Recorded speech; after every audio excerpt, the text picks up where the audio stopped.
அம்மா, நான் ஆபீஸ் போயிட்டு வரேம்மா. வந்தனா புறப்பட்டாள். பெரியவள் கீர்த்தனா உட்கார்ந்து எங்கோ பராக்கு பார்த்தபடி இட்லியை உருட்டி கொண்டிருந்தாள். வந்தனா, கொஞ்சம் உள்ளவா. என்னம்மா? அருண் 4-5 நாளா சரியா சாப்பிடுறது இல்ல. காலையில சீக்கிரமே புறப்பட்டு போயிடுறான். நேரம் கழிச்சே வீடு திரும்புறான். முகத்துல சிரிப்பே இல்ல. ஏண்டி? என்கிட்ட கேட்டா உன் பிள்ளை தானே, நீ ஏன் கேள? தோளுக்கு வசந்த பிள்ளை. சுள்ளுன்னு ஒரு வார்த்தை வந்து விழுந்துட்டா என்னால தாங்கிக்க முடியுமா? அப்ப பேசாம இரு, அண்ணனே சொல்லும் போது கேட்டுக்கோ. புறப்பட்டு விட்டாள். அவள் போய் 1/2 மணி நேரத்தில் அருண் ஆபீஸ்ல இருந்து ஒருவன் வந்தான். அருண் ஆபீஸ்ல மயங்கி விழுந்துட்டாரு, அவரை ஆஸ்பத்திரியில சேர்த்திருக்கிறோம். ஐயோ, என்னாச்சியா அருணுக்கு? என்னோட வரீங்களா? அம்மா திகைத்தாள். கீர்த்தனாவை தனியாக விட்டுவிட்டு போக வழி இல்லை. இதுவரை போனதும் இல்லை. அந்த ஆஸ்பத்திரி விலாசம் கொடுங்க தம்பி, நான் வந்து சேர்ந்துடுறேன். அவள் தந்து விட்டு போக எதிர் வீட்டுக்கு வந்து அவசரமாக வந்தனாவுக்கு போன் செய்தாள். விபரம் சொன்னாள். வீட்டுக்குள் வர, அம்மா தலைய பின்னி விடு. பொடி, உனக்கு அலங்காரம் ஒரு கேடா, பேசாம இரு. கீர்த்தனா முகம் வாட அம்மா உள்ளே போக 1/2 மணி நேரத்தில் வந்தனா வந்து விட்டாள். அம்மா அழத் தொடங்க, நீ ஏம்மா இப்ப அழற? அண்ணனுக்கு எதுவும் ஆகாது, அக்காவை வச்சு பூட்டிட்டு போயிடலாம். அவ கதவை தட்டி ரகல பண்ண மாட்டா, நான் பக்குவமா சொல்லிக்கிறேன். நீ வேண்டியதை எடுத்து வச்சுட்டு தயார் பண்ணிக்க. அக்காவிடம் வந்தாள் வந்தனா. அக்கா, ஐ, சாயங்காலம் ஆயிடுச்சா? ஆமா, நாளைக்கு உனக்கு பிறந்த நாள். ஸ்வீட் பண்ணி புது துணி எடுக்கணும் இல்லையா? நானும் அம்மாவும் கடைவீதி வரைக்கும் போயிட்டு வந்துடுறோம். வெளியே பூட்டிட்டு போறோம். நீ ஆர்ப்பாட்டம் பண்ணாம பத்திரமா இருப்பியா? நானும் வரேன்டி. சரி வா. ஆனா கடைவீதியில நிறைய பலூன் இருக்குமே. அவள் முகத்தில் உடனே மிரட்சி. வேணாம், நான் வரல. அப்போ நாங்க போயிட்டு வரட்டுமா? சரி. இருவரும் புறப்பட்டு விட்டார்கள். மருத்துவமனையை அடையும் போது ஊசி மயக்கத்தில் உறங்கிக் கொண்டிருந்தான் அருண். ட்ரிப்ஸ் போய் கொண்டிருந்தது. வந்தனா டாக்டரின் கேபினுக்குள் வந்தாள். அறிமுகப்படுத்திக் கொண்டாள். ஏன் டாக்டர், என்னாச்சு? மயங்கி விழுந்துட்டாருன்னு கொண்டு வந்து சேர்த்தாங்க. ரத்த அழுத்தம் நிறைய இருக்கு. டென்ஷன் படுவாரா? இல்லையே, ஆனா ஏதோ சுமை இருக்கு அவர் மனசுல. அது வெளியில வரலன்னா ஹார்ட் அட்டாக்கே வரலாம். ஐயோ, 3 நாள் இங்க இருக்கட்டும், ஆபத்து எதுவும் இல்ல. மாலை 6 மணி சுமாருக்கு அருண் சுமாராக தெளிந்து உட்கார வந்தனா அருகில் வந்து உட்கார்ந்தாள். ஏன் திடீர்னு மயக்கம்? என்ன டென்ஷன் உனக்கு? அருண் பதில் சொல்லாமல் அவளையே பார்க்க, அருண், என்னாச்சு உங்களுக்கு? கேட்டபடி பதட்டமாக உள்ளே நுழைந்தாள் நீரஜா. பின்னால் அவள் அப்பா. வந்தனா எழுந்து நின்றாள். நீரஜா சுவாதீனமாக கட்டிலில் வெகு நெருக்கமாக அவன் அருகில் உட்கார்ந்து கொண்டாள். உங்களை பத்தி 4 நாளா ஒரு தகவலும் இல்லையேன்னு உங்க ஆபீஸ்க்கு போன் பண்ண, விவரம் சொன்னாங்க. அப்பா அந்த அறையை பார்த்தார். ரூம் ரொம்ப சுமாரா இருக்கேன். ஏசி ரூம் இருக்கான்னு நான் விசாரிக்கிறேம்மா, அங்க மாத்திடுவோம். அருண் தடுத்தான். எனக்கு ஒண்ணுமில்ல சார், நாளைக்கு மறுநாள் டிஸ்சார்ஜ். நான் டாக்டரை பார்த்துட்டு வரேம்மா, நீ பேசிட்டு இரு. அவர் வெளியேற நீரஜா திரும்பி வந்தனாவை பார்த்தாள். நீங்க தான் அருணோட செகண்ட் சிஸ்டரா? ஆமா, நான் அருண் கிட்ட கொஞ்சம் தனியா பேசணும். வந்தனா சட்டென எழுந்து வெளியே வந்தாள். வராண்டாவில் நின்றபடி சாலையை பார்த்தாள். கனிப்பு சத்தம் கேட்டது. திரும்பினாள். நீரஜாவின் அப்பா. நீதான் அருணோட 2வது சிஸ்டராமா? ஆமா சார். வேலை பாக்குறியாக்கும்? தனியார்ல. போன வாரத்துல வீட்டுல அருண் ஏதாவது பேசினாரா? ஏதாவதுன்னா? ஓகே, பேசலன்னு நினைக்கிறேன்.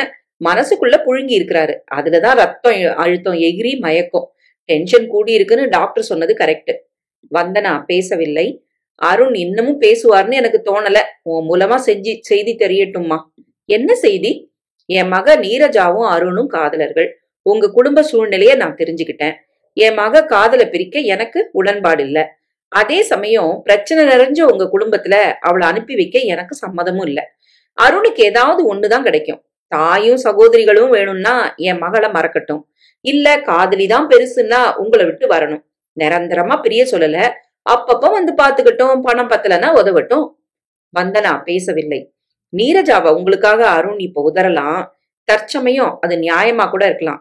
ஆனா எத்தனை நீரஜாக்களை விளக்க முடியும்? வீட்டுல ஒரு மென்டல் பேஷண்ட் இருக்கான்னு இவர் வாழாம போக முடியுமா? மன உளைச்சல்ல இவரும் உன் அக்கா போல ஆகணுமா? சொல்லுமா. நான் யதார்த்தமான பக்கங்களை புரட்டி காட்டிட்டேன் அவருக்கு. அதனோட காரணமா ரொம்ப யோசிக்க நிறைய குழம்பி போயிருக்கிறாரு. நீ ஒரு சகோதரி அவருக்கு. உன் அண்ணன் வாழணும்னு நீ நினைச்சா ஏதாவது நல்லது செய்யுமா. நீரஜா வெளியே வந்தாள்.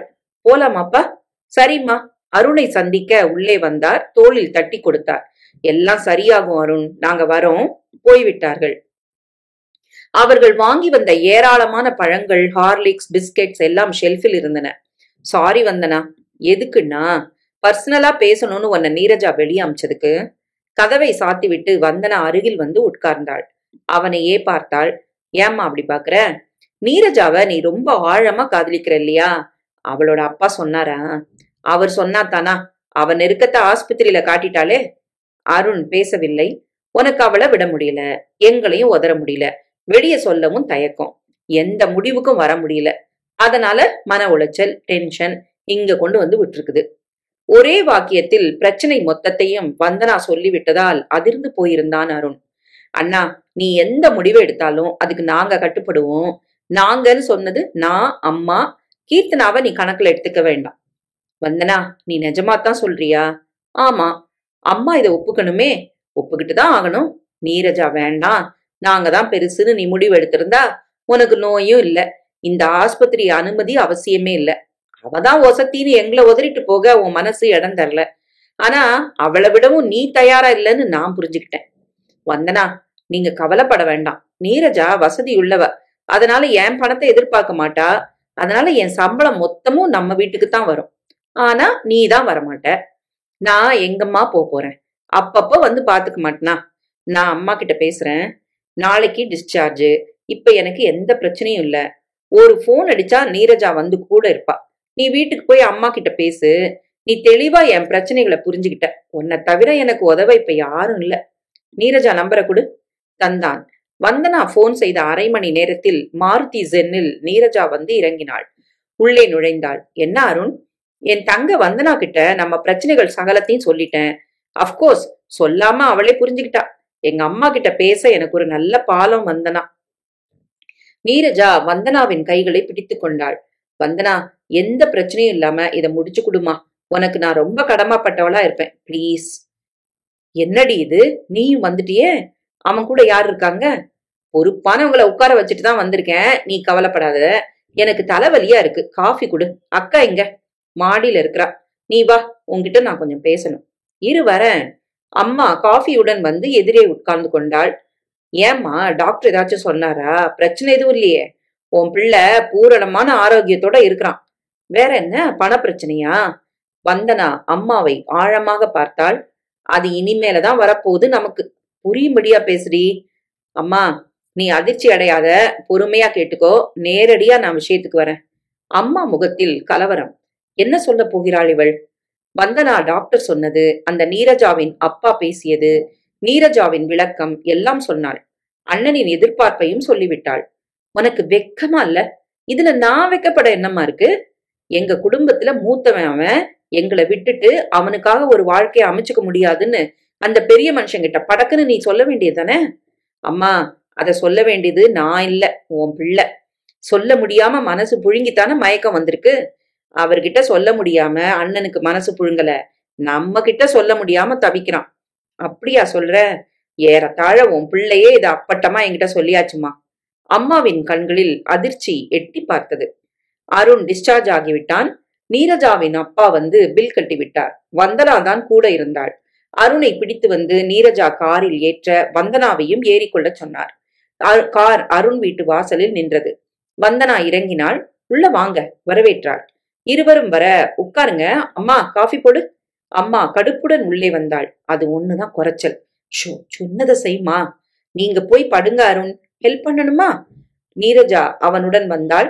அவனை படுக்க வைத்துவிட்டு திரும்பி வர அம்மா காஃபியுடன் வந்தாள். ட்ரேயை நீரஜாவிடம் நீட்ட அவள் காஃபியை எடுப்பதற்குள் திடீரென குறுக்கே புகுந்த கீர்த்தனா காஃபியை எடுத்து விட்டாள். அவள் அதை எடுத்த வேகத்தில் கோப்பையில் காஃபி வேகமாக தழும்பி நீரஜாவின் சுடிதாரில் கொட்டிவிட்டது. இடியட்! நீரஜா பலார் என கீர்த்தனாவை அறைந்தாள். வந்தனா விசுக்கென எழுந்து விட்டாள். ஏன் அவளை அடிச்சிங்க? பைத்தியம் வீட்டுல இருக்குன்னா உள்ள பூட்டி வைக்கணும். அது கண்டபடி வெளியே தெரிஞ்சா இப்படித்தான். இந்த சுடிதார் விலை 1000 ரூபா. எங்க அண்ணனுக்கு என்ன விலை சொன்னா அவனோட கழுத்துல கட்டி தொங்க விடலாம்.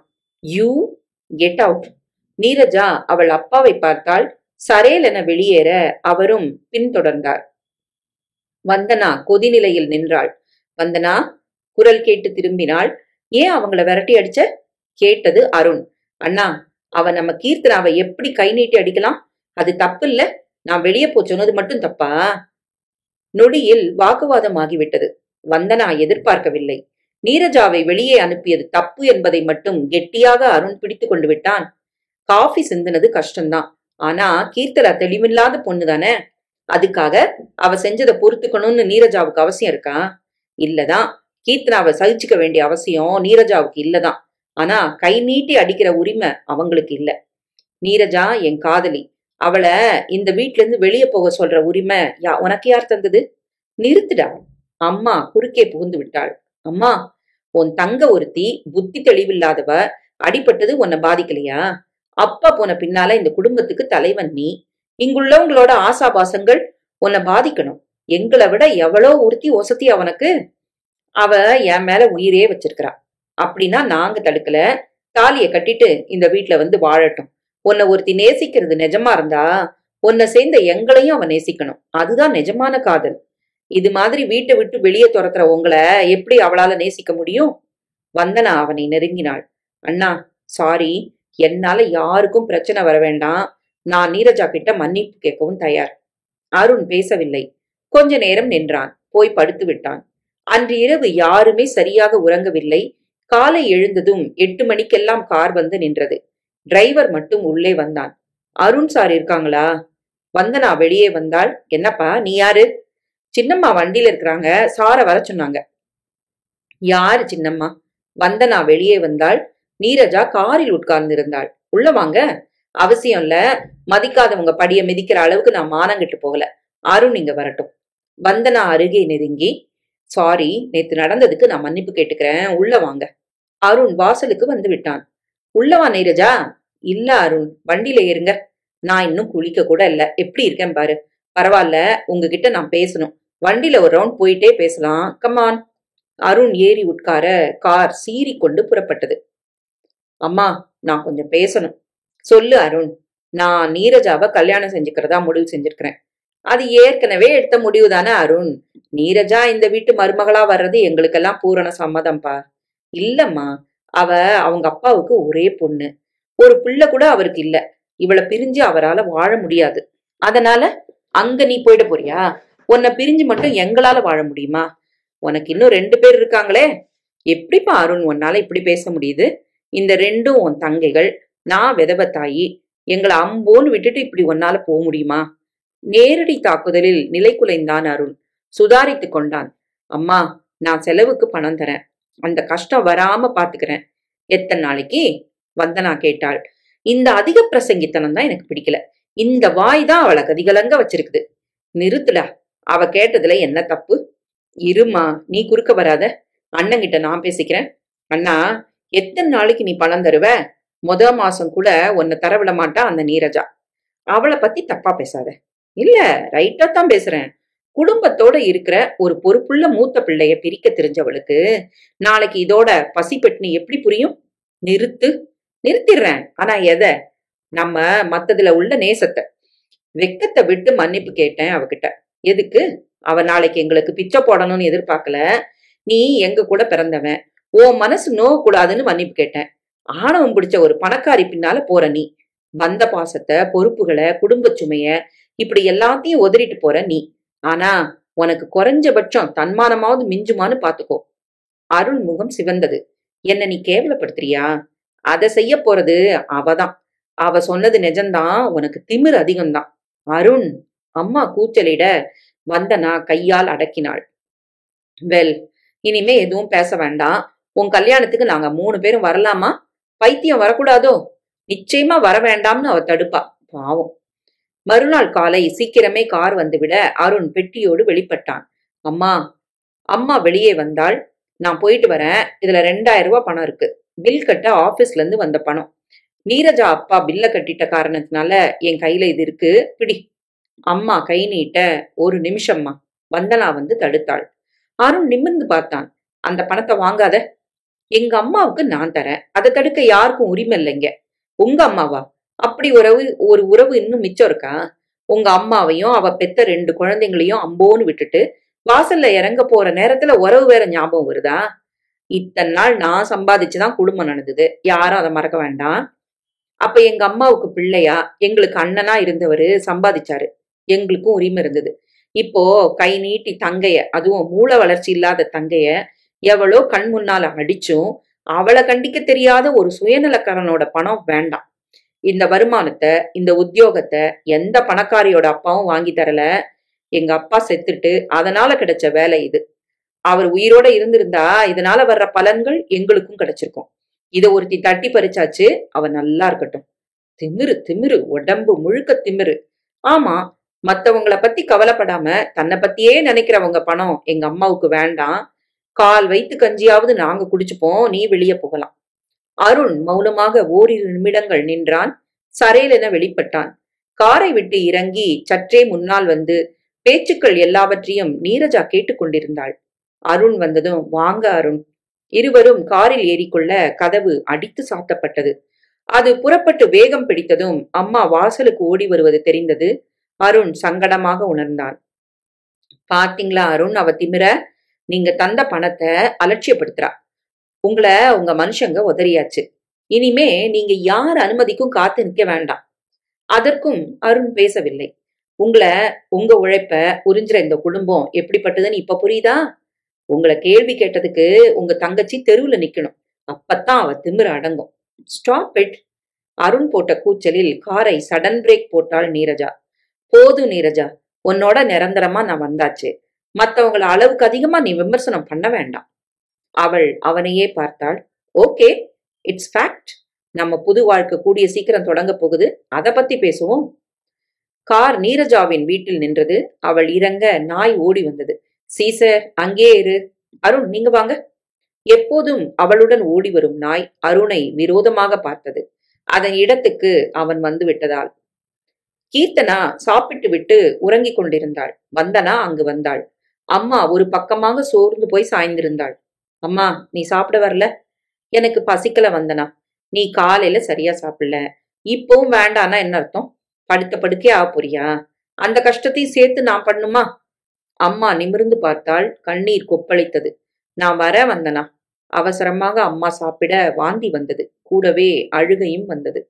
வந்தனா அருகில் வந்து முதுகில் கை வைத்தாள். ஏம்மா இப்படி பண்ணிட்டு போயிட்டானேடி, நான் எப்படிடி உங்க 2 பேரையும் கரையேத்துவேன்? அவன் இருந்தா மட்டும் அடுத்த நிமிஷமே சொர்க்கலோகம் எங்களுக்காக காத்துக்கிட்டு இருக்குதா? போம்மா. இனிமே அவன் வருமானம் இல்ல, அதுதான் மேஜர் வருமானம். குடும்பம் எப்படி நடக்கும் வந்தனா? நடக்கும்மா, நீ கொஞ்சம் தெம்பா இருந்தா எனக்கு நல்லது. தூங்குறா பாரு, அவளுக்கு வாழ்க்கையே இல்ல. இவளால மத்தவங்களுக்கும் நிம்மதி இல்ல. பாவம்மா, தன்னை உணரக்கூடிய சக்தி அவளுக்கு இல்ல. நீயும் அவளை பேசாத. கொஞ்ச நேரத்தில் விளக்கை அணைத்து விட்டு படுத்து விட்டார்கள். வந்தனா காலையில் எழுந்ததும், அம்மா, எனக்கு குடும்ப பட்ஜெட் ஒன்ன கொடு. எதுக்குமா? நீ தான் குடும்பம் நடத்துற. என்ன வரவுன்னு எனக்கு தெரியும், செலவு தெரியாது. இனிமே அது தெரியணும். எவ்வளவு பத்தாக்குறன்னு தெரிஞ்சா தானே அதை ஈடுகட்ட முடியும். அது சுலபம் இல்ல வந்தனா. குடுமா, நான் பாத்துக்கிறேன். அவள் ஆபீஸ் புறப்படுவதற்கு முன் அம்மா தந்தாள். சிக்கனமா நான் போட்டிருக்கேன் வந்தனா. இதை விட குறைச்சலா குடும்பம் நடத்த முடியாது. சரிம்மா. அதை தன் கைப்பையில் வைத்துக் கொண்டாள். புறப்பட்டு விட்டாள். அம்மா, நீ மனச போட்டு குழப்பிக்காத. இது நமக்கு வைக்கப்பட்ட அக்னி பரீட்சை. தேரணும். தேறிடலாம். நம்பிக்கை தானே வாழ்க்கை. அலுவலகம் வந்து விட்டாள். அது ஃபேக்டரியுடன் இணைந்த அலுவலகம். யாரும் உள்ளே போகாமல் வெளியே நின்று கோஷம் போட்டு கொண்டிருந்தார்கள். என்ன பிரச்சனை? நைட் ஷிப்ட்ல மெஷின்ல கை விட்டுட்டானா ஒரு தொழிலாளி. நஷ்ட ஈடு கேட்கிறாரு யூனியன் லீடர், முதலாளி. அது அவனோட கவனக்குறைவுன்னு சொல்றாரு. பிரச்சனை வாக்குவாதமா வளர்த்துக்கிட்டே வருது உள்ள. யூனியன் லீடர் ஆவேசமாக வெளியே வந்தான். என்னன்னாச்சு? முதலாளி அராஜகமா பேசுறாரு. யாரும் வேலை செய்ய வேண்டாம், மூடி கிடக்கட்டும். அப்பத்தான் தொழிலாளி மகிமை புரியும். அவன் வெளியேற ஒரு கூட்டம் பின்தொடர வந்தனா நிலை குலைந்தாள். வாக் அவுட்டா? எத்தனை நாளைக்கு? ஐயோ, மாச கணக்குல நீடிச்சுட்டா குடும்பம் தாங்குமா? முதலாளியின் பிரதிநிதி ஒருவன் வர அவனை சூழ்ந்து கொண்டார்கள். என்ன சார், யூனியன்லாம் வேண்டான்னாரு முதலாளி. யாரும் கேட்கல. இப்ப தலைவன்கிற பேர்ல ஒருத்தன் பிரச்சனை பண்ணிட்டு போயிட்டான் பாத்தீங்களா? முதலாளி கடுப்புல இருக்கிறாரு. வித்துட்டு போக திட்டம் போட்டுட்டாரு. புதுசா வாங்குறவன் அவனோட ஆட்களைத்தான் வேலைக்கு வைப்பான். வாக் அவுட் என போர்டு மாட்டப்பட்டது. எல்லோரும் அப்படியே நின்று கொண்டிருந்தார்கள். தெய்வம் ஏன் இப்படி சோதிக்கிறது? சுயநலக்காரர்கள் மட்டும் வாழ்கிறார்களே, அது எப்படி? தளர்ந்து போய் நடந்தாள். எந்த பிரச்சனையும் இல்லைன்னா இன்னும் ஒரு வாரத்துல சம்பளம் வந்துடும். இனிமே வராது. இந்த பேச்சுவார்த்தை ஒரு முடிவுக்கு வர வரைக்கும் சம்பளம் வராது. ஏற்கனவே போதாது, இனி வரவும் இல்லைன்னா எப்படி? விக்கிறதுக்கு நகைகள் கூட இல்ல. குடும்பம் வீதிக்கு வந்துருமா? அந்த பணக்காரியோட ஆசை பலிக்க போகுதா? சோர்ந்து போய் நடந்தாள். வீட்டுக்கும் போக பிடிக்கவில்லை. எங்கு போவது? பேருந்து பிடித்து காந்தி மண்டபத்துக்கு வந்து விட்டாள். ஆட்கள் நடமாட்டம் குறைவாகவே இருந்தது. உள்ளே வந்தாள். நிழல் உள்ள பகுதியாக தேர்ந்தெடுத்தாள். மண்டை ஒரு மாதிரி மரத்து போயிருந்தது. எதிர்காலம் ஒரே இருட்டாக இருந்தது. அம்மா என்ன செய்வாள் பாவம்? எத்தனை அதிர்ச்சிகளைத்தான் தாங்குவாள்? ஹாய் வந்தனா. குரல் கேட்டு சடாரென திரும்பினாள். சல்வார் கமீஸுடன் நின்ற அவளை சட்டென நினைவுக்கு கொண்டு வர முடியவில்லை. என்னடி, என்ன மறந்து போச்சா? தெரியலையே. ராகினிடி, உன் கூட ஒரே காலேஜ்ல படிச்சவ. ஓ, ராகினி. வந்தனா எழுந்து வந்து கையை பிடித்து கொண்டாள். என்ன நீ மட்டும் வந்து இந்த வேலையில எங்கே உட்கார்ந்துருக்க? அத்தை. ஒரு சிறுவன் ஓடி வந்தான். அண்ணன் பசங்க ஊரை சுத்தணும்னு சொன்னாங்க, கூட்டிகிட்டு வந்தேன். அண்ணன் குடும்பம் ஊர்ல இருக்கா? ஆமா, இங்க நானும் வேற 2 பேருமா ஒரு பிளாட் எடுத்து வாடகையை ஷேர் பண்ணிக்கிறோம். நீ வேலைக்கு போறியா? உங்க அண்ணன் இருக்கிறதுனால உங்களுக்கு சப்போர்ட் இருக்கு. அது இப்ப இல்ல ராகினி. ஏன்? சுருக்கமாக விவரம் சொன்னாள் வந்தனா. அடப்பாவி, இப்ப நான் தான் பொறுப்பு. இன்னிலிருந்து கம்பெனி வேற லாக் அவுட். நான் என்ன செய்வேன் ராகினி?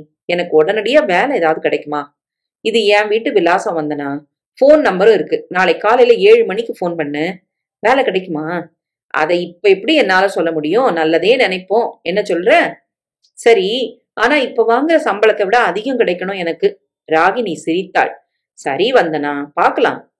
குழந்தைகளுடன் அவள் வெளியேற வந்தனா சுற்றி அலைந்து விட்டு மாலையில் வீட்டுக்கு வந்தாள். காலை 7 மணிக்கு வந்தனா போன் செய்தாள். என் பிளாட்டுக்கு உடனடியா நீ வர முடியுமா வந்தனா? வர்றேன். 22A பிடிச்சு வா. பஸ் இறங்குறதும் ஜஸ்ட் 5 நிமிஷம் நடதான். வந்தனா எதிர்பார்ப்புடன் புறப்பட்டாள். ராகினி வாசலில் நின்று வந்தனாவை வரவேற்றாள். வந்தனா சற்றே கூச்சத்துடன் உள்ளே நுழைந்தாள். பிளாட் பெரிதாக அழகாக இருந்தது. நவீன பொருட்கள் ஹாலில் நிரம்பி இருந்தன. சியு ராகினி சொல்லியபடி ஒருத்தி கைப்பையுடன் வெளியேறினாள். நீ உட்கார் வந்தனா, நான் குளிச்சிட்டு வந்துடுறேன். நாகி, டீ போட்டு கொடு. ஒரு சிறுமி அடுத்த 4-5 நிமிடங்களில் தேநீருடன் வந்தது. டிவி போட்டது. டிஸ்கவரி சேனலில் முதலையை காட்டிக் கொண்டிருந்தார்கள். ராகினி பிரா உள்பாவடை சகிதம் வெளிப்பட்டால் தலையை தோட்டிக்கொண்டே. காலையில நீ என்ன சாப்பிடுவ? எது கிடைச்சாலும். இங்க பிரெட் ஜாம் தான். ரூம்மேட்டுகள் ஆம்லெட் போட்டுப்பாங்க. நாகி ராத்திரிக்கு சமைச்சு வைக்கும். மத்தியானம் ஹோட்டல் தான். ட்ரையர் கொண்டு கூந்தலை உலர்த்தினாள். வா, பிரெட் சாப்பிடலாம். டைனிங் அறை இருந்தது. தேக்காலான மீஜை, பெரிய ஃப்ரிட்ஜ் எல்லாம் இருந்தது. படுக்கை அறையில் ஒருத்தி உறங்கிக் கொண்டிருந்தாள். எல்லாரும் உன் ஆபீஸ்ல தான் வேலை பாக்குறாங்களா? ராகினி சிரித்தாள். ஏன் சிரிக்கிற? இப்போ போனவ சேல்ஸ் கேர்ள். சுமார் வருமானம் தான். படுத்து தூங்குறாளே, அவ ஒரு நடிகை. சினிமா பாக்குற பழக்கம் உனக்கு உண்டா? கீதஸ்ரீன்னு நடிக்கிறா. நீ என்ன செய்யற? சொன்னா உனக்கு அதிர்ச்சி வருமா? சொல்லு. வராது. நான் ஒரு கேப்ரே டான்சர். 5 ஸ்டார் ஹோட்டல் ஒண்ணுல நிரந்தரமா ஆடிட்டு இருக்கிறேன். மாச சம்பளம் 15,000 ரூபா. தவிர வெளி உலக வருமானமும் உண்டு. வெளி உலக வருமானம்னா? கண்ணடித்தாள் ராகினி. சேத்துல விழுந்தாச்சு, இனிமே எப்படி சம்பாதிச்சா என்ன? வந்தனா முள் மேல் உட்கார்ந்திருந்தாள். இந்த வீட்டுல உள்ள அத்தனை நவீன பொருட்களும் நான் வாங்கினதுதான். எங்க அண்ணன் பார்வையில நான் ஷேர் புரோக்கர். ஆனா இங்க நடக்கிறது வேற. பிரெட் எடுத்து கத்தியால் ஜாமை தடவினாள். சாப்பிடு வந்தனா. வந்தனாவால் சாப்பிட முடியவில்லை. உனக்கு தப்பா படுதா? எனக்கும் ஆரம்ப காலத்துல கஷ்டமா தான் இருந்தது. ஆனா கால் ஊனி இந்த பூமியில நிக்கணுமே, ஆட தொடங்குனேன். அந்த ஆட்டத்தை பார்க்க வரவங்க பாதி பேர் போதையில தான் இருக்கிறாங்க. ஹோட்டல்காரன் நம்மள வச்சு பிசினஸ் பிடிக்கிறான். ஆட்டம் மட்டும் இல்ல, அந்தரங்க தேவைகளையும் அப்பப்போ பூர்த்தி செய்யத்தான் வேண்டி இருக்கு. என்னை எதுக்கு வரவழைச்ச ராகினி? நீயும் நிறைய சம்பாதிக்கணும்னா கேப்ரே டான்ஸ்ல சேர்த்து விடுறேன். ஆட தெரிய வேண்டாமா? பயிற்சி தர ஆள் இருக்கு. ஆனா இப்ப இருக்கிற பவித்திரம் தொலைஞ்சு போகுமே. சாரி வந்தனா, போகத்தான் செய்யும். வாழணுங்கிற வைராகியத்தோட நீ இறங்குனா இழப்புகளை பொருட்படுத்த கூடாது. சம்பாதிக்கிற ஆயிரக்கணக்கான பணத்தால கற்ப விலைக்கு வாங்கிட முடியாது ராகினி. ராகினி உரக்க சிரித்தாள். ஏன் சிரிக்கிற?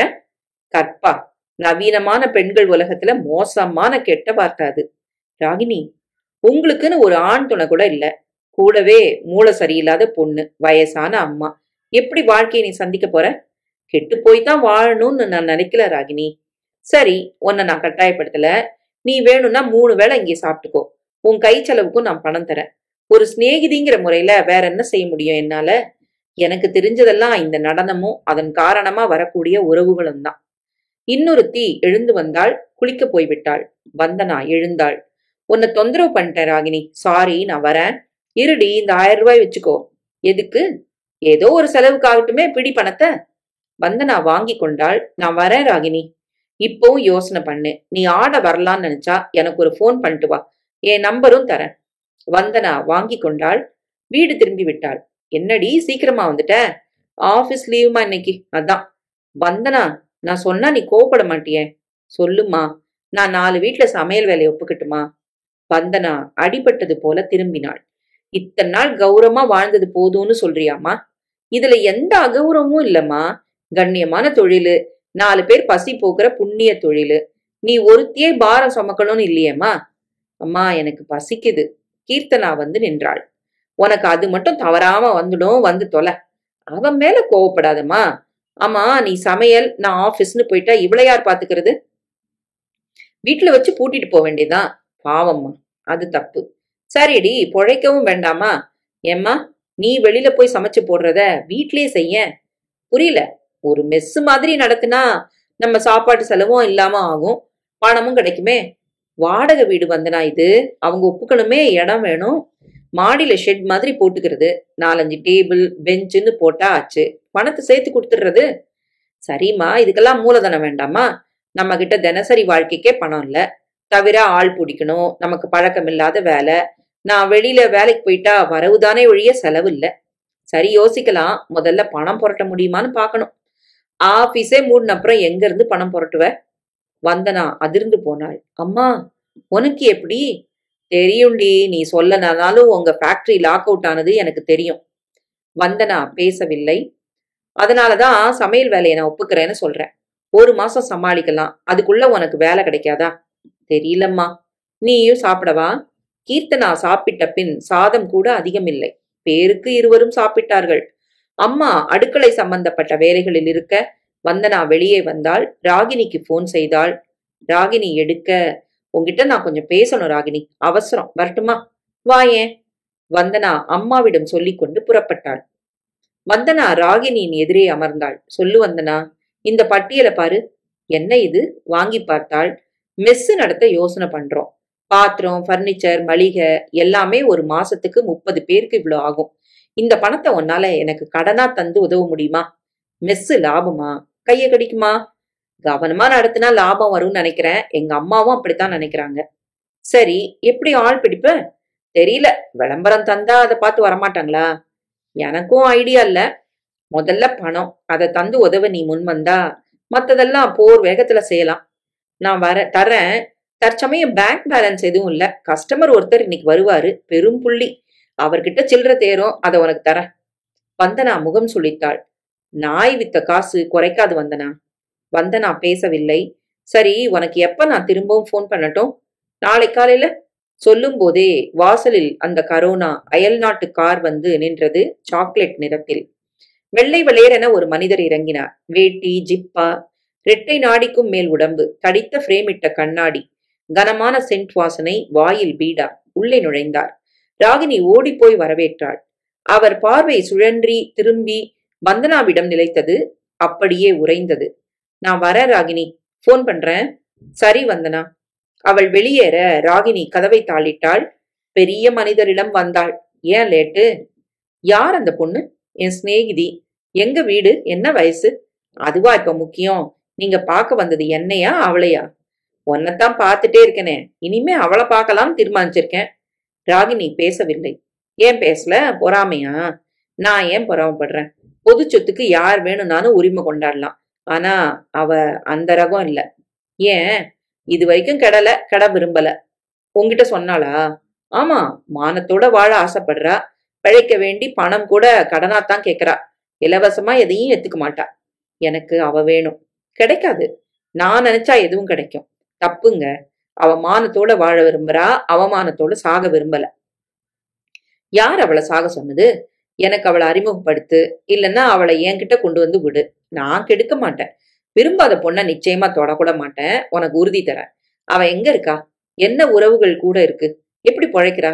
எல்லா விவரமும் தா. வளைக்கவா? ஆமா, இங்க எல்லாமே வியாபாரம் தானே, அவளுக்கும் ஒரு வேலை இருக்காதா? ராகினி பேசவில்லை. சரி, நீ வா. அந்த பெரிய மனிதனுடன் ராகினி நடந்தாள். அவர் மனமெல்லாம் வந்தனாவிடமே இருந்தது. பல கணக்குகளை அது போட்டுக் கொண்டிருந்தது. மறுநாள் காலை வந்தனா இருந்த வீட்டு வாசலில் கார் வந்து நின்றது. அம்மா எட்டி பார்த்தாள். டிரைவர் மட்டும் இறங்கி வந்தார். இங்க வந்தனா வெளிப்பட்டாள். நான் தான். முதலாளி உங்களை கையோட கூட்டிட்டு வர சொன்னாரு. யார் உங்க முதலாளி? வந்தனா யோசிக்க தொடங்கினாள். யார் என்ன கூப்பிடுறாங்க? வாசல்ல காரோட வந்து நிக்கிற இவனோட போலாமா? அவளது சந்தேகத்தை டிரைவர் புரிந்து கொண்டு விட்டான். தைரியமா வாங்க, ஒரு பிரச்சனையும் இருக்காது உங்களுக்கு. அம்மாவிடம் வந்தாள் வந்தனா. யார் வந்தனா? தெரியலம்மா, ஆனாலும் வீடு தேடி வர அழைப்ப உதற நான் விரும்பல. போய் பார்க்கட்டுமா? ஜாக்கிரதம்மா. வந்தனா உடைகளை மாற்றிக்கொண்டாள். அந்த டிரைவருடன் நடந்தாள். அம்மாவிடம் கலக்கம் இருந்தது. வேலையும் இல்ல. நாளைக்குல இருந்து என்ன செய்வதுன்றது கேள்வி வந்துட்டது. பாவம் குழந்தை அலப்பாயுது. வந்தனா காரில் ஏறிக்கொள்ள வெளி உலகம் குறுகுறுப்பானது ஒரு நொடியில். வெயில் தொலைந்து போனது. ஒரு பூப்பல்லக்கு போல அந்த அயல்நாட்டுக்கார் மிதந்து சென்றது. வந்தனாவுக்கு நெஞ்சுக்குள் ஒரு பீதி நிறைந்திருந்தது. கார் அரை மணி நேரம் பயணம் செய்து ஓரிடத்தில் குலுங்கி நின்றது. டிரைவர் கதவை திறந்துவிட வந்தனா இறங்கினாள். அது புறநகர் பகுதி. பெரிய பங்களா முன் கார் நின்றது. தள்ளி தள்ளி வீடுகள். கூர்காவிடம் டிரைவர் விவரம் சொல்ல அவன் அவளை உள்ளே அழைத்து வந்தான். உள்ளே 4-5 கார்கள், 7-8 நாய்கள் எல்லாம் கட்டப்பட்டிருந்தன. அவனோடு நடந்தாள். சிட் அவுட்டில் கால் வைத்தாள். ஹாலுக்குள் நுழைந்தாள். உட்காருங்கம்மா.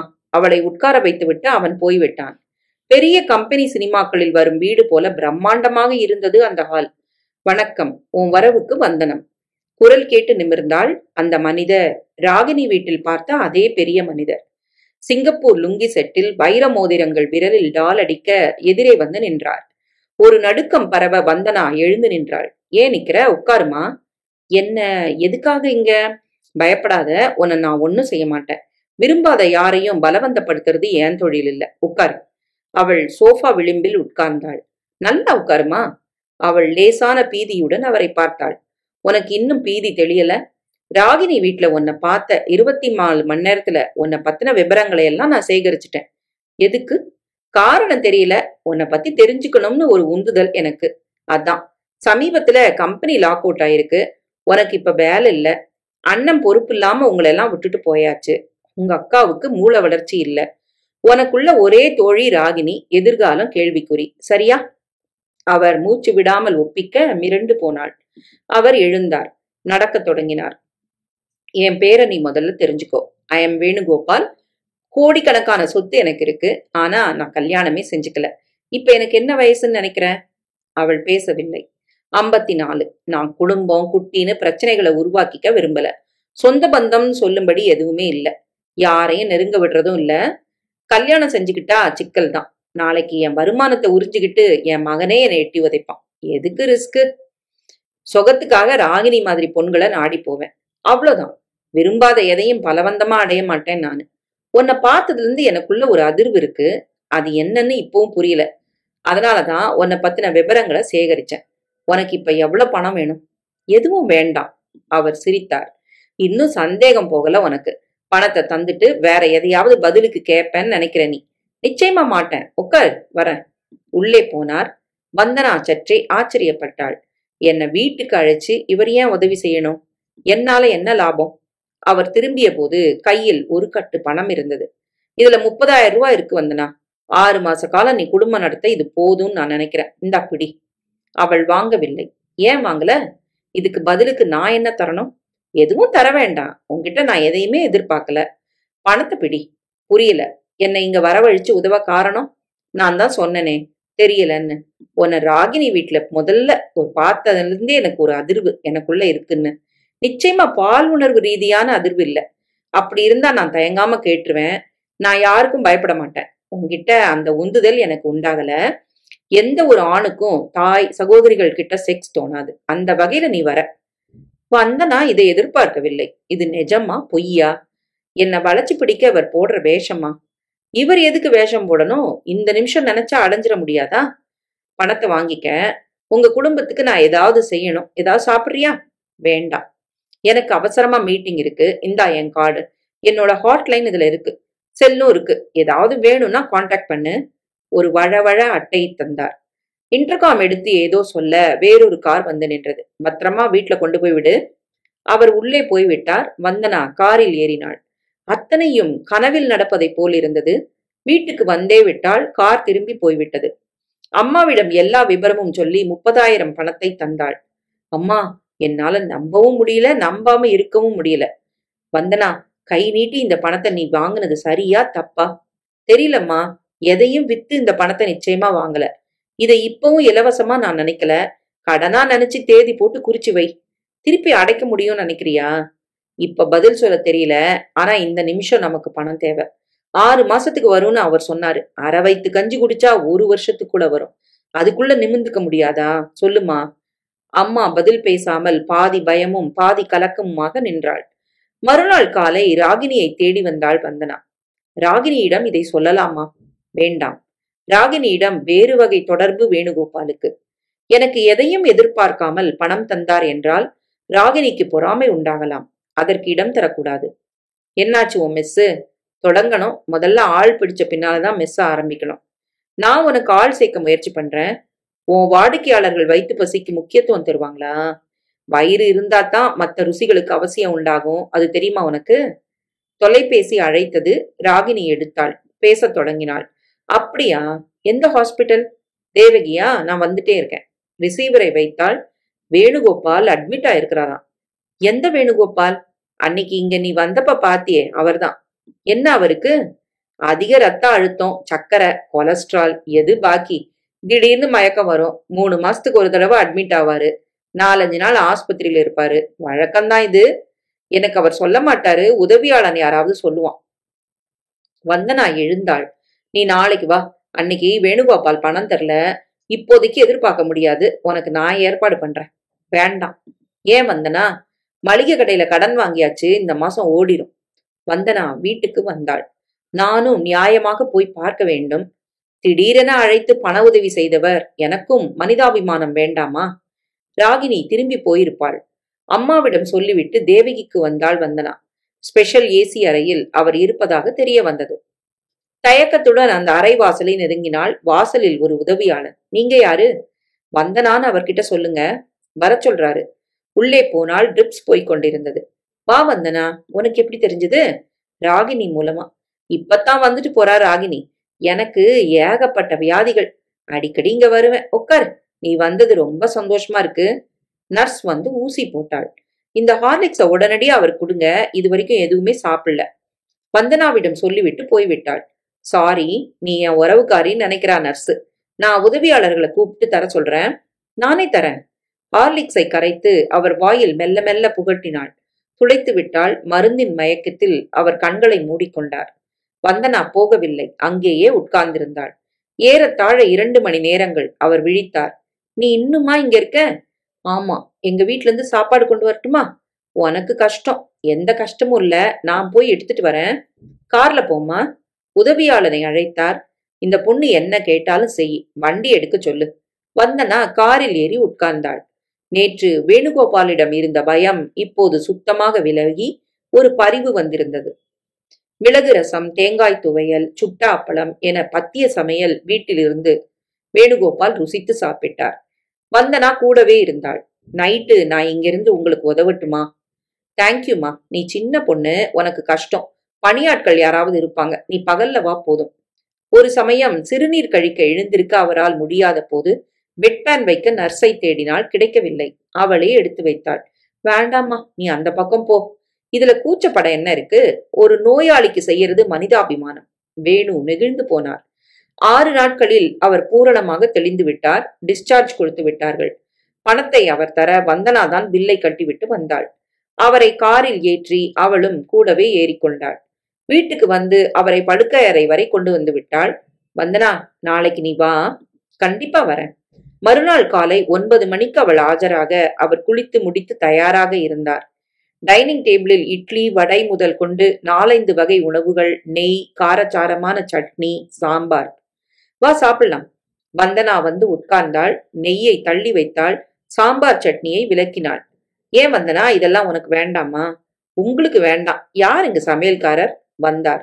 இந்த பாருங்க, இவருக்கு அரை உப்பு தான் போடணும். காரம் அதிகமா கூடாது. நெய்ய கண்ல காட்டக்கூடாது. நான் மெனு தரேன், அதன்படிதான் நீங்க செஞ்சு போடணும். சரிம்மா. அவர் போய்விட இப்போ 2 இட்லி மட்டும்தான். ஐயோ, என் நாக்க சாகடிக்கத்தான் நீ வந்தியா? நாக்கு செத்துட்டா தப்பு இல்ல. நீங்க நீண்ட காலம் ஆயுளோட இருக்கணும். நான் அதிக பிரசங்கித்தனமா நடந்துக்கிறதா நீங்க நினைச்சா என்ன மன்னிச்சிருங்க. வேணுகோபால் நிகழ்ந்து போனார். இல்லம்மா, அந்த உரிமை உனக்கு உண்டு. நீங்க எப்பவும் சுறுசுறுப்பா இருக்கணும்னா நான் சொல்றபடி இனிமே கேட்கணும். உத்தரவு. அவளும் எதுவும் தொட்டுக்கொள்ளாமல் 2 இட்லி சாப்பிட்டாள். உனக்கே பத்தியும்? என்ன பார்த்து உங்களுக்கும் சாப்பிடுற ஆசை வரக்கூடாது பாருங்க. வந்தனா, உன் வீட்டுக்கு என்ன வாடகை? 1100 ரூபா. நான் சொல்றபடி கேப்பியா? சொல்லுங்க. பங்களாவுக்கு பின்னால நம்ம அவுட் ஹவுஸ் இருக்கு. அது இப்ப காலியாத்தான் இருக்கு. நீ குடும்பத்தோட வந்துடுறியா? எதுக்கு? வந்துறேன். அதுல தப்பே இல்ல. நீ என் கூட எப்பவுமே இருந்தா எனக்கு தெம்பா இருக்கும். நீ வந்த பின்னால நிறைய ஐடியாக்கள் வச்சிருக்கேன். வரியா? வந்தனா சட்டென தலையாட்டி விட்டாள். அவுட் ஹவுஸ தயார் பண்ணி வைக்க சொல்றேன். நீ இன்னைக்கே உன் அம்மா அக்காவை ரெடி பண்ணு. வந்துடுறியா? சரி. சாயங்காலம் வண்டி அனுப்புறேன். பேக் பண்ணி வையே. ஆட்டும். வந்தனா புறப்பட்டு விட்டாள். அங்க போய் நிரந்தரமா தங்குறது சரியா வந்தனா? உனக்கேன் திடீர்னு சந்தேகம்? அதுக்கு இல்லடி, பணக்கார சகவாசம், நம்ம எல்லாருமே பொன்ஜன்மங்கள். ஊர் ஒரு மாதிரி பேசாதா? யாருமா ஊரு? கஷ்டப்படுற நமக்கு உதவிக்கு வந்ததா? வேணுகோபாலை விட ஒரு நல்ல மனுஷனை சமீப காலத்துல நான் பார்க்கல. அவருக்கு 1000 அந்தரங்கம் இருக்கலாம். ஆனா எனக்கு நேரான மனுஷன் அவரு. இப்போதைய நம்ம நிலைமைக்கு அவரை விட பாதுகாப்பு நமக்கு இல்ல. சரிம்மா, நீ நம்பிக்கை வச்சா எனக்கு தடை இல்ல. எல்லாம் பேக் செய்து முடித்து விட்டார்கள். மாலை 6 மணிக்கு பெரிய 2 டெம்போக்கள், ஒரு கார் என வரிசையாக வந்து நின்றது. மூவரும் ஏறிக்கொள்ள, ஐ, கார் குளுகுளுன்னு இருக்கு. கீர்த்தனாவுக்கு குஷி கிளம்பி விட்டது. கார் பங்களாவை அடைய வேணுகோபால் இருக்கவில்லை. அவுட் ஹவுஸ் ஒரு குட்டி பங்களாவாக இருந்தது. ஏற்கனவே டிவி, ஃப்ரிட்ஜ் போன்ற சகல நவீன பொருட்களும் இருந்தன. கர்டன்கள், கார்பெட் என வீடு முழுக்க பணக்காரத்தனம் இருந்தது. ஏராளமான அறைகள். வந்தனா, இவ்ளோ பெரிய வீடு நம்ம 3 பேருக்கா? வந்தனா பேசவில்லை. சுற்றி பார்த்தாள். இரவு 8 மணிக்கு சாப்பாடு வந்தது ஆவி பறக்க. முதலாளி வந்துட்டாரா? இல்லம்மா, அவர் வர எப்பவுமே 11 மணி ஆகும். சரி, காலையில பேசிக்கிறேன். சாப்பாடு முடித்து கொஞ்ச நேரம் டிவி பார்த்தார்கள். நேரம் 10 விட விளக்கை அணைத்து விட்டு படுத்தார்கள். வந்தனா நள்ளிரவு வரை யோசித்தபடி கிடந்தாள். உறங்கி போனாள். காலை 9 மணிக்கு வேணுகோபாலே வந்து விட்டார். வீடு வசதியா இருக்கா? அம்மா வந்து வணங்கினாள். நீங்க செய்யற உதவிகளுக்கு நாங்க என்ன கைமாறு செய்ய போறோம்? கைமாறாவது விளக்குமாறாவது. என்ன நன்றி சொல்லி கடனாளி ஆக்காதீங்க. உனக்கு கம்ப்யூட்டர் தெரியுமா வந்தனா? தெரியும். கம்பெனியோட கான்பிடென்ஷியல் டாக்குமெண்ட்டுகளை வீட்டுல வச்சு பராமரிக்கலாம்னு பாக்குறேன். செய்யலாமே. அப்படின்னா இங்க நிறைய இடம் இருக்கு. ஒரு பிளாக்க ஆபீஸா மாத்திரலாம். நீ பொறுப்பு எடுத்துக்கோ. நிச்சயமா. உங்களுக்கு டிஃபன் வந்துதா? எதுக்கு? இனிமே அம்மா சமையல் பண்ணிப்பாங்க. சமயக்காரன் திடீர்னு 1 வாரம் லீவ் போட்டு போயிட்டான். அம்மா வந்து அங்க சமைக்கட்டுமா? அவங்களுக்கு கஷ்டம். ஒரு கஷ்டமும் இல்ல, சந்தோஷமா செய்யறேன். அம்மா முன்வர, வாங்கம்மா, உங்களுக்கு என்ன மெனு? அவருக்கு மட்டும் என்ன கேளுமா, மத்தவங்களுக்கு உன் விருப்பம் போல சமையல் செய். சரி, நான் வரேன் வந்தனா. வந்தனா, இந்த ஹூக்கு கொஞ்சம் போட்டு விட. கீர்த்தனா பாதி அவிழ்ந்த ட்ரெஸ்ஸுடன் கூலத்தில் வந்து நிற்க, வந்தனா சங்கடத்துடன் நெளிந்தாள். உள்ள போக்கா, நான் வரேன். ஐ, இவர் யாரு? சினிமால வர ரங்காராவ் மாதிரி. அருகில் வந்து நின்றாள் கீர்த்தனா. சாரி சார், எங்க அக்கா பத்தி உங்களுக்கு தான் தெரியுமே. வேணுகோபால் கீர்த்தனா மேல் வைத்த விழிகளை எடுக்கவில்லை. வந்தனாவுக்கு என்னவோ போல் இருந்தது. நான் வரேன் வந்தனா. அவர் போய்விட்டார். இது மாதிரி பாதி ட்ரெஸ்ல வந்து நிக்காதக்கா. ஏன்? உன்கிட்ட சொல்றதை விட செவுத்துல முட்டிக்கலாம். சரி சரி, உள்ளவா. வந்தனாவுக்கு கஷ்டமாக இருந்தது. வேணுகோபால் கீர்த்தனாவை ஏன் அப்படி பார்த்தார்? தனக்கு மூளை சரியில்லாத அக்கா ஒருத்தி இருப்பது அவருக்கு தெரியும். ஏன் அப்படி பார்த்தார்? நெஞ்சுக்குள் ஒரு கலக்கம் இருந்தது வந்தனாவுக்கு. அம்மா காலை உணவு, மதிய சாப்பாடு எல்லாம் முடித்து விட்டுத்தான் வந்தாள். பிற்பகல் 4 மணிக்கு மேல் அவுட் ஹவுஸின் ஒரு பகுதியை அலுவலமாக மாற்றும் வேலை தொடங்கிவிட்டது. 7 மணிக்கு வேணு வந்தார். வந்தனா, பிசினஸ் விஷயமா நான் டெல்லி போறேன். வர 4 நாள் ஆகும். அதுக்குள்ள இங்க ஆபீஸ் ரெடி ஆயிடும். சரி சார், கம்ப்யூட்டர்கள் ஆர்டர் தந்தாச்சு, நாளைக்கு வந்துடும். செக் பண்ணி டெலிவரி எடுத்துரு. ஆட்டும் சார். டெல்லியில பெஸ்ட் சைக்கியாட்ரிஸ்ட் ஒருத்தர் என் நண்பர். அவரை நான் கலந்து பேசுறேன். அவளை பார்த்த முதலையே குணப்படுத்த முடியும்னு எனக்கு ஒரு நம்பிக்கை. அது மட்டும் நடந்துட்டா நீங்க கடவுள். அம்மா அழுதாள். சச்சா, பேசாம இருங்க. அவர் புறப்பட்டு போனார். சே, நான் மோசமானவ. அக்காவை பார்த்ததும் வேற மாதிரி கணக்கு போடுறாரு வேணும்னு நான் தப்பா இல்ல நினைச்சிட்டேன். ஒரு நொடியில சறுக்கிட்டனே. மறுநாளைக்குள் ஏசி போட்டு விட்டார்கள். விலை உயர்ந்த கம்ப்யூட்டர்கள் வந்து இறங்க இணைப்புகள் தரப்பட்டன. தனி கேபின் தவிர 7-8 பேர் அமர்ந்து வேலை பார்க்கும்படி வசதிகள். 4 நாட்களில் அந்த இடம் ஒரு நட்சத்திர ஹோட்டலின் தரத்துக்கு வந்துவிட்டது. வந்தனா கூட இருந்து சகலமும் கவனித்தாள். முடிந்தவரை திருத்தம் சொன்னாள், அழகுபடுத்தினாள். வேணு அன்று காலை வந்துவிட்டார். பிரமாதம், எல்லாம் மேடத்தோட யோசனை தான் சார். வந்தனாவை காட்டினான் அவரது உதவியாளன். குட், இது கான்பிடென்ஷியல் செல். அதனால நீயும் நானும் மட்டுமே இங்க வேலை பார்க்க போறோம். சரி சார். பல கோடி வர்த்தகம் அமைய சில ட்ரேட் சீக்ரெட்டுகள் உண்டு. அந்த ஃபைல்களை காட்டி ஆள நம்பிக்கை படைச்சவ நீதான் வந்தனா. பாட்டும் சார். அவரே அமர்ந்து கம்ப்யூட்டரில் ஏதோ தயாரித்தார். இந்தாமா உன் வேலைக்கான உத்தரவு. என் அந்தரங்க செயலாளர் நீ. உனக்கு மாச சம்பளமா 7,000 ரூபாய் பிக்ஸ் பண்ணிருக்கிறேன். வந்தனா ஆடி போனாள். உங்க அம்மா பிரமாதமா சமைக்கிறாங்க. அதனால என்னோட ரெகுலர் சமையல்காரனுக்கு இனி வேலை இல்ல. உங்க அம்மாவுக்கு மாசம் 2,000 ரூபாய் சம்பளம். எதுக்கு சார்? நோ, அதுவும் தொழில். ஊதியம் தர்றது கடமை. வீட்டு வாடகையும் உனக்கு இல்ல. அந்த சைக்கியாட்ரிஸ்ட் அடுத்த வாரம் மெட்ராஸ் வராரு. கீர்த்தனாவை கூட்டிட்டு போயிடலாம், சரிதானா? சரி சார். எனக்கு ஒரு சந்தேகம். என்ன? எங்களால உங்களுக்கு என்ன நன்மை? ஏன் இப்படி என் குடும்பத்தை கட்டிக்கிட்டு அழறீங்க? வாய்க்கு ருசியா உங்க அம்மா போடுறாங்க. மனசுக்கு இதமா நல்ல தோழியா நீ இருக்கிற. நான் வேளா வேலைக்கு பத்திய சமையலா சாப்பிடுறேன். சிகரெட்டை விட்டாச்சு. அப்புறம் என்ன? இன்னும் ஒண்ணு இருக்கு. என்ன?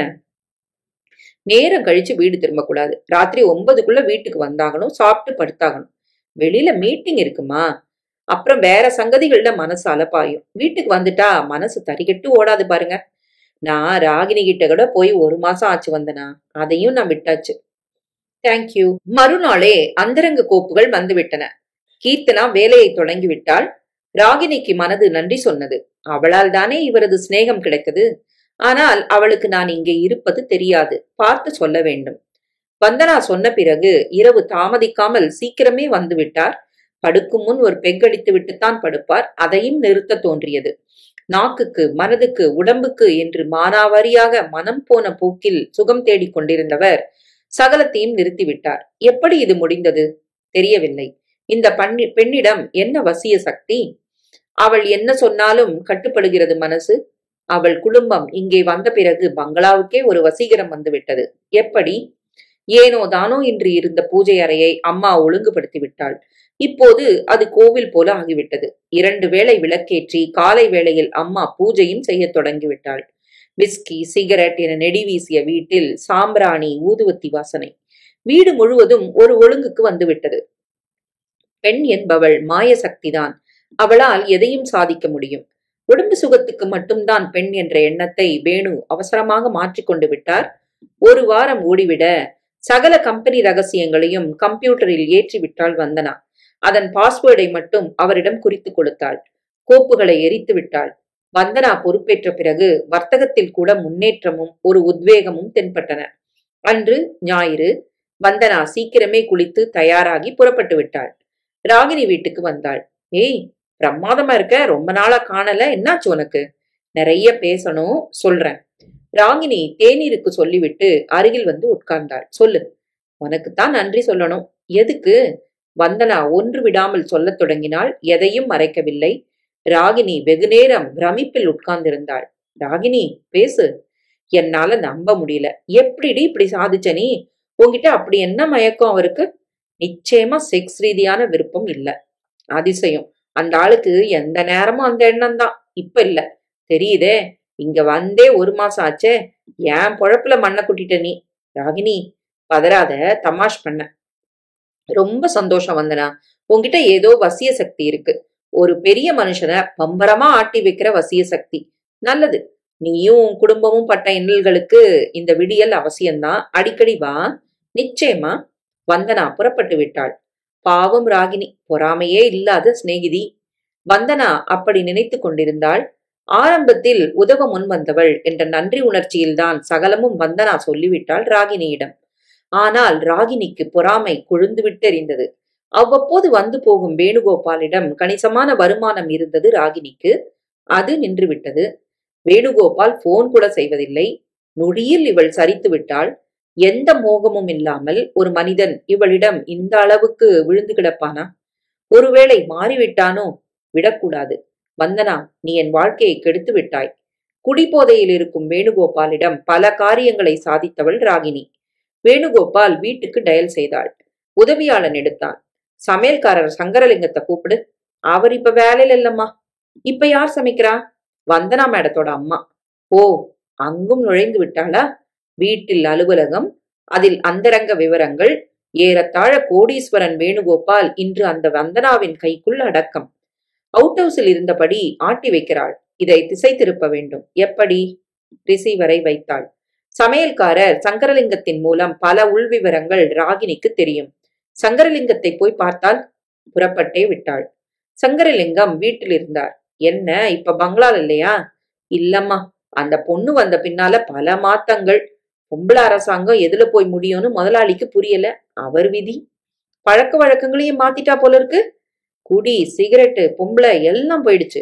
அவர் போதையில எப்பவும் இருந்தா நமக்கு ஆதாயம். அதையும் அவ கெடுத்துட்டா. இப்ப பத்திய சமையல் தான். அப்படியா? நான் ஒந்து போயிருக்கிறேன். ஒரு நிலம் வாங்கி வீடு கட்ட கூட தொடங்கிட்டேன். வீடு இப்படி பாதியில நிக்கும்னு நான் கொஞ்சம் கூட எதிர்பார்க்கல. ராகினி பேசவில்லை. நம்ம பொழப்பெல்லாம் கெடுத்தவாவ. உடம்பு ரீதியான வசீகரத்துல ஒரு பொம்பளை பின்னால அலைஞ்சா ஒரு விதமா ஒப்புக்கலாம். இவகிட்ட முதலாளிக்கு எந்த ஈர்ப்புமே இல்லையே. அதை உண்டாக்கணும் சங்கரலிங்கம். எப்படிமா? முதலாளியோட வழக்கமான மருந்துகளை நீதானே வாங்குவ? ஆமா. மெடிக்கல் ஷாப் ஆள் உதவ மாட்டானா? செய்வான். அவள் சங்கரலிங்கத்தின் காதில் சொல்ல அவன் தலையாட்டினான். ஜாக்கிரதையா செய்யணும். நான் பாத்துக்கிறம்மா. உடனடியா செய் சங்கரலிங்கம். ராகினி புறப்பட்டாள். கம்ப்யூட்டரில் இருந்தாள் வந்தனா. வேணு உள்ளே வந்தார். அந்த தகவல்கள் ரெடியா வந்தனா? இன்னைக்கு டெலிகேட்ஸ் ஆபீஸ்க்கு வராங்க. எல்லாம் தயார். அப்புறம் நான் சொன்ன அந்த சைக்கியாட்ரிஸ்ட் நேத்திக்கு சென்னைக்கு வந்துட்டாரு. எனக்கு முடிக்க வேண்டிய மந்த்லி ஸ்டேட்மெண்ட் இருக்கு. நீங்க அவளை கூட்டிட்டு போயிடுறீங்களா? முடியுமா சார்? நிச்சயமா. சரி, நீங்க புறப்படுங்க. உதவியாளன் மருந்துகளை வாங்கி கொண்டு வந்திருந்தான். இந்தாங்க, காலை டோஸ் மருந்தை சாப்பிட்டுருங்க. நீ கிட்ட இருந்து தரலனா நான் மறந்துடுவேன் வந்தனா. இப்ப தலை சுத்தல் இல்ல, மந்தகதி இல்ல, எப்பவும் சுறுசுறுப்பா இருக்க மாதிரி தோணுது. அவர் மாத்திரைகளை முழுங்கினார். மத்தியானம் இதுல 2 மாத்திரை. சரி, மாத்திரை கலர் மாறி இருக்கே. வேற கம்பெனி மெடிசினா? போன் பண்ணி கேட்டுக்கலாம். நான் வர வந்தனா. காலையில் அலுவலகம் சென்று வேலை தொடங்க ஒரு மாதிரி இருந்தது. உடம்பு முழுக்க மெல்லிய மின்சாரம், சலசலவென ஒரு நீரோடை பாய்ச்சல் சுகமாக தோன்றியது. பிற்பகல் சாப்பாட்டுக்கு பிறகு இன்னும் 2 மாத்திரைகள். மாலை வீட்டுக்குள் வருவதற்குள் ஒரு மாதிரி மிதப்பது போல இருந்தது. ரெடியா சார்? கீர்த்தனா தயார். கீர்த்தனா வந்து நின்றாள். ஏற இறங்க பார்த்தாள். பெண்களை இந்த மாதிரி பார்வை பார்த்து பல நாட்கள் ஆகிவிட்டது. போலாமா? கீர்த்தனாவை அருகில் அழைத்தாள் வந்தனா. நான் இல்ல உன் கூட. முதலாளிய தொந்தரவு பண்ணாம ஒழுங்கா போயிட்டு வரணும். சரிடி. இருவரும் காரில் ஏறி விட்டார்கள். பின் இருக்கையில் கீர்த்தனா பக்கத்தில் தான் உட்கார்ந்தார் வேணுகோபால். சங்கரலிங்கம் மெடிக்கல் ஷாப் நண்பரிடம் சொல்ல உதவியாளன் மருந்து வாங்க வர உணர்ச்சிகளை தூண்டும் மருந்துகளை அவன் தந்துவிட்டான். அது இப்போது வேலை செய்ய தொடங்கிவிட்டது. கீர்த்தனாவின் கைகளை வேணு பிடிக்க அது சிரித்தது. வேணு செய்த மெல்லிய விஷமங்கள் கீர்த்தனாவுக்கும் பிடித்திருந்தது. ஆஸ்பத்திரி வாசலில் கார் நிற்க இருவரும் டாக்டரிடம் சென்றார்கள். வேணுவை உட்கார வைத்துவிட்டு கீர்த்தனாவை அழைத்து போனார் டாக்டர். பரிசோதித்தார். கம்ப்யூட்டர்களில் தகவல்களை சேகரித்தார். வெளியே வந்தார். கொஞ்ச நாள் பேஷண்டா இங்க தங்கணும். ஸ்கேன் பண்ணணும் மூளைய. முடிஞ்சா ஹிப்னோடைஸ் பண்ணணும். எப்ப அட்மிட் பண்றீங்க? நல்லது, நான் இந்த வாரம் முழுக்க இங்கதான் இருப்பேன். தேங்க்யூ. இருவரும் வெளிப்பட்டார்கள். அவளது ஸ்பரிசத்தால் ஏற்கனவே கொதிநிலையில் இருந்த வேணு காரை நிறுத்திவிட்டு ஒயின் ஷாப்புக்கு வந்து கொஞ்சம் ஜின் அடித்தார். காரில் ஏறினார். வழக்கமாக அவர் தங்கும் ஹோட்டலுக்கு விடச் சொன்னார். வா கீர்த்தனா. கீர்த்தனா ஹோட்டலின் இருள் படிந்த வெளிச்சத்தை ரசித்தபடி அவரோடு நடந்தாள். அறைக்குள் நுழைந்தார்கள். அப்படி உட்காரு. கட்டிலில் அவள் உட்கார வேணு போய் கதவை சாத்தி தாளிட்டார். திரும்பினார் வேகமாக. கீர்த்தனாவை முழுமையாக ஆக்கிரமித்து விட்டார் வேணுகோபால். கீர்த்தனாவுக்கும் இது புதிது. அவளுக்கு பிடித்திருந்தது. வேணுகோபாலை எதிர்க்கவில்லை. கொஞ்சமும் மறுக்கவில்லை. புதிய அனுபவத்தில் முழுமையாக லயித்து பூரணமாக அவருக்கு ஒத்துழைப்பு தந்து விட்டாள். எல்லாம் முடிந்து விட்டது. இருவரும் மயக்க நிலையில் இருந்தார்கள். நேரம் இரவு 10 மணிக்கு மேலாகிவிட்டது. வந்தனா வீட்டில் கவலையுடன் நடந்து கொண்டிருந்தாள். அம்மா இரவு சமையலையும் செய்து முடித்துவிட்டு வீடு திரும்பினாள். எங்க கீர்த்தனா? டாக்டர்கிட்ட முதலாளி அவளை கூட்டிட்டு போயிருக்கிறாரு. நீ போலையா? வர சொன்னாரு. என்னால போக முடியலம்மா. இப்பதான் ஸ்டேட்மெண்ட் முடிச்சேன். மணி 10 தாண்டியாச்சு. 2 பேரையும் காணல. கவலையா இருக்கு. இத்தனை நேரம் டாக்டர்கிட்ட என்ன வேலை? நீ போன் பண்ணிக்கல. எனக்கு அவங்க போன அந்த விலாசம் தெரியாது. விடு வந்தனா. இவ தனியா போனா நீ பயப்படணும். முதலாளிதான் கூட இருக்கிறாரு. இவ மூளை சரியில்லாதவ. அவரை என்ன பாடுபடுத்துறாளோ. மேலும் 1 மணி நேரம் ஓடிவிட அம்மாவுக்கு கலவரமாகிவிட்டது. அம்மா, கார் விபத்துக்குள்ளாயிருக்குமோ? வந்தனா, கொஞ்ச நாளா நிம்மதியா வாழ்றோம். நம்மள ஆதரிக்கிற ஒரே அன்பான மனுஷன் அவரு. அவரையும் தெய்வம் விடலையா? சேச்ச, எதுக்கு உனக்கு வீண் கற்பனை? இல்லம்மா, முதலாளி ரொம்ப பொறுப்பானவரு. தாமதம் ஆகும்னு தோணுனா ஒரு போன் பண்ணுவார் நிச்சயமா. என்ன இடைஞ்சலோ. மேலும் நேரம் ஓடி நள்ளிரவை தொட்டு கொண்டிருக்க ஹோட்டல் அறையில் வேணுகோபால் சடார் என விழித்தார். அவருக்கு இருந்த கிறக்கமும் போதையும் முழுமையாக தெளிந்து போயிருந்தது. எழுந்தார், விளக்கை போட்டார். கீர்த்தனா கலைந்த நிலையில் மயக்கத்தில் கிடந்தாள். வேணுகோபாலுக்கு அப்போதுதான் உரைத்தது. ஐயோ, நான் இந்த பெண்ணிடம் தப்பாக நடந்து கொண்டு விட்டேனா? எப்படி? காலை முதலே ஒரு மாதிரி உணர்வு உடம்பு முழுக்க ஏன் பரவி கிடந்தது? என்ன காரணம்?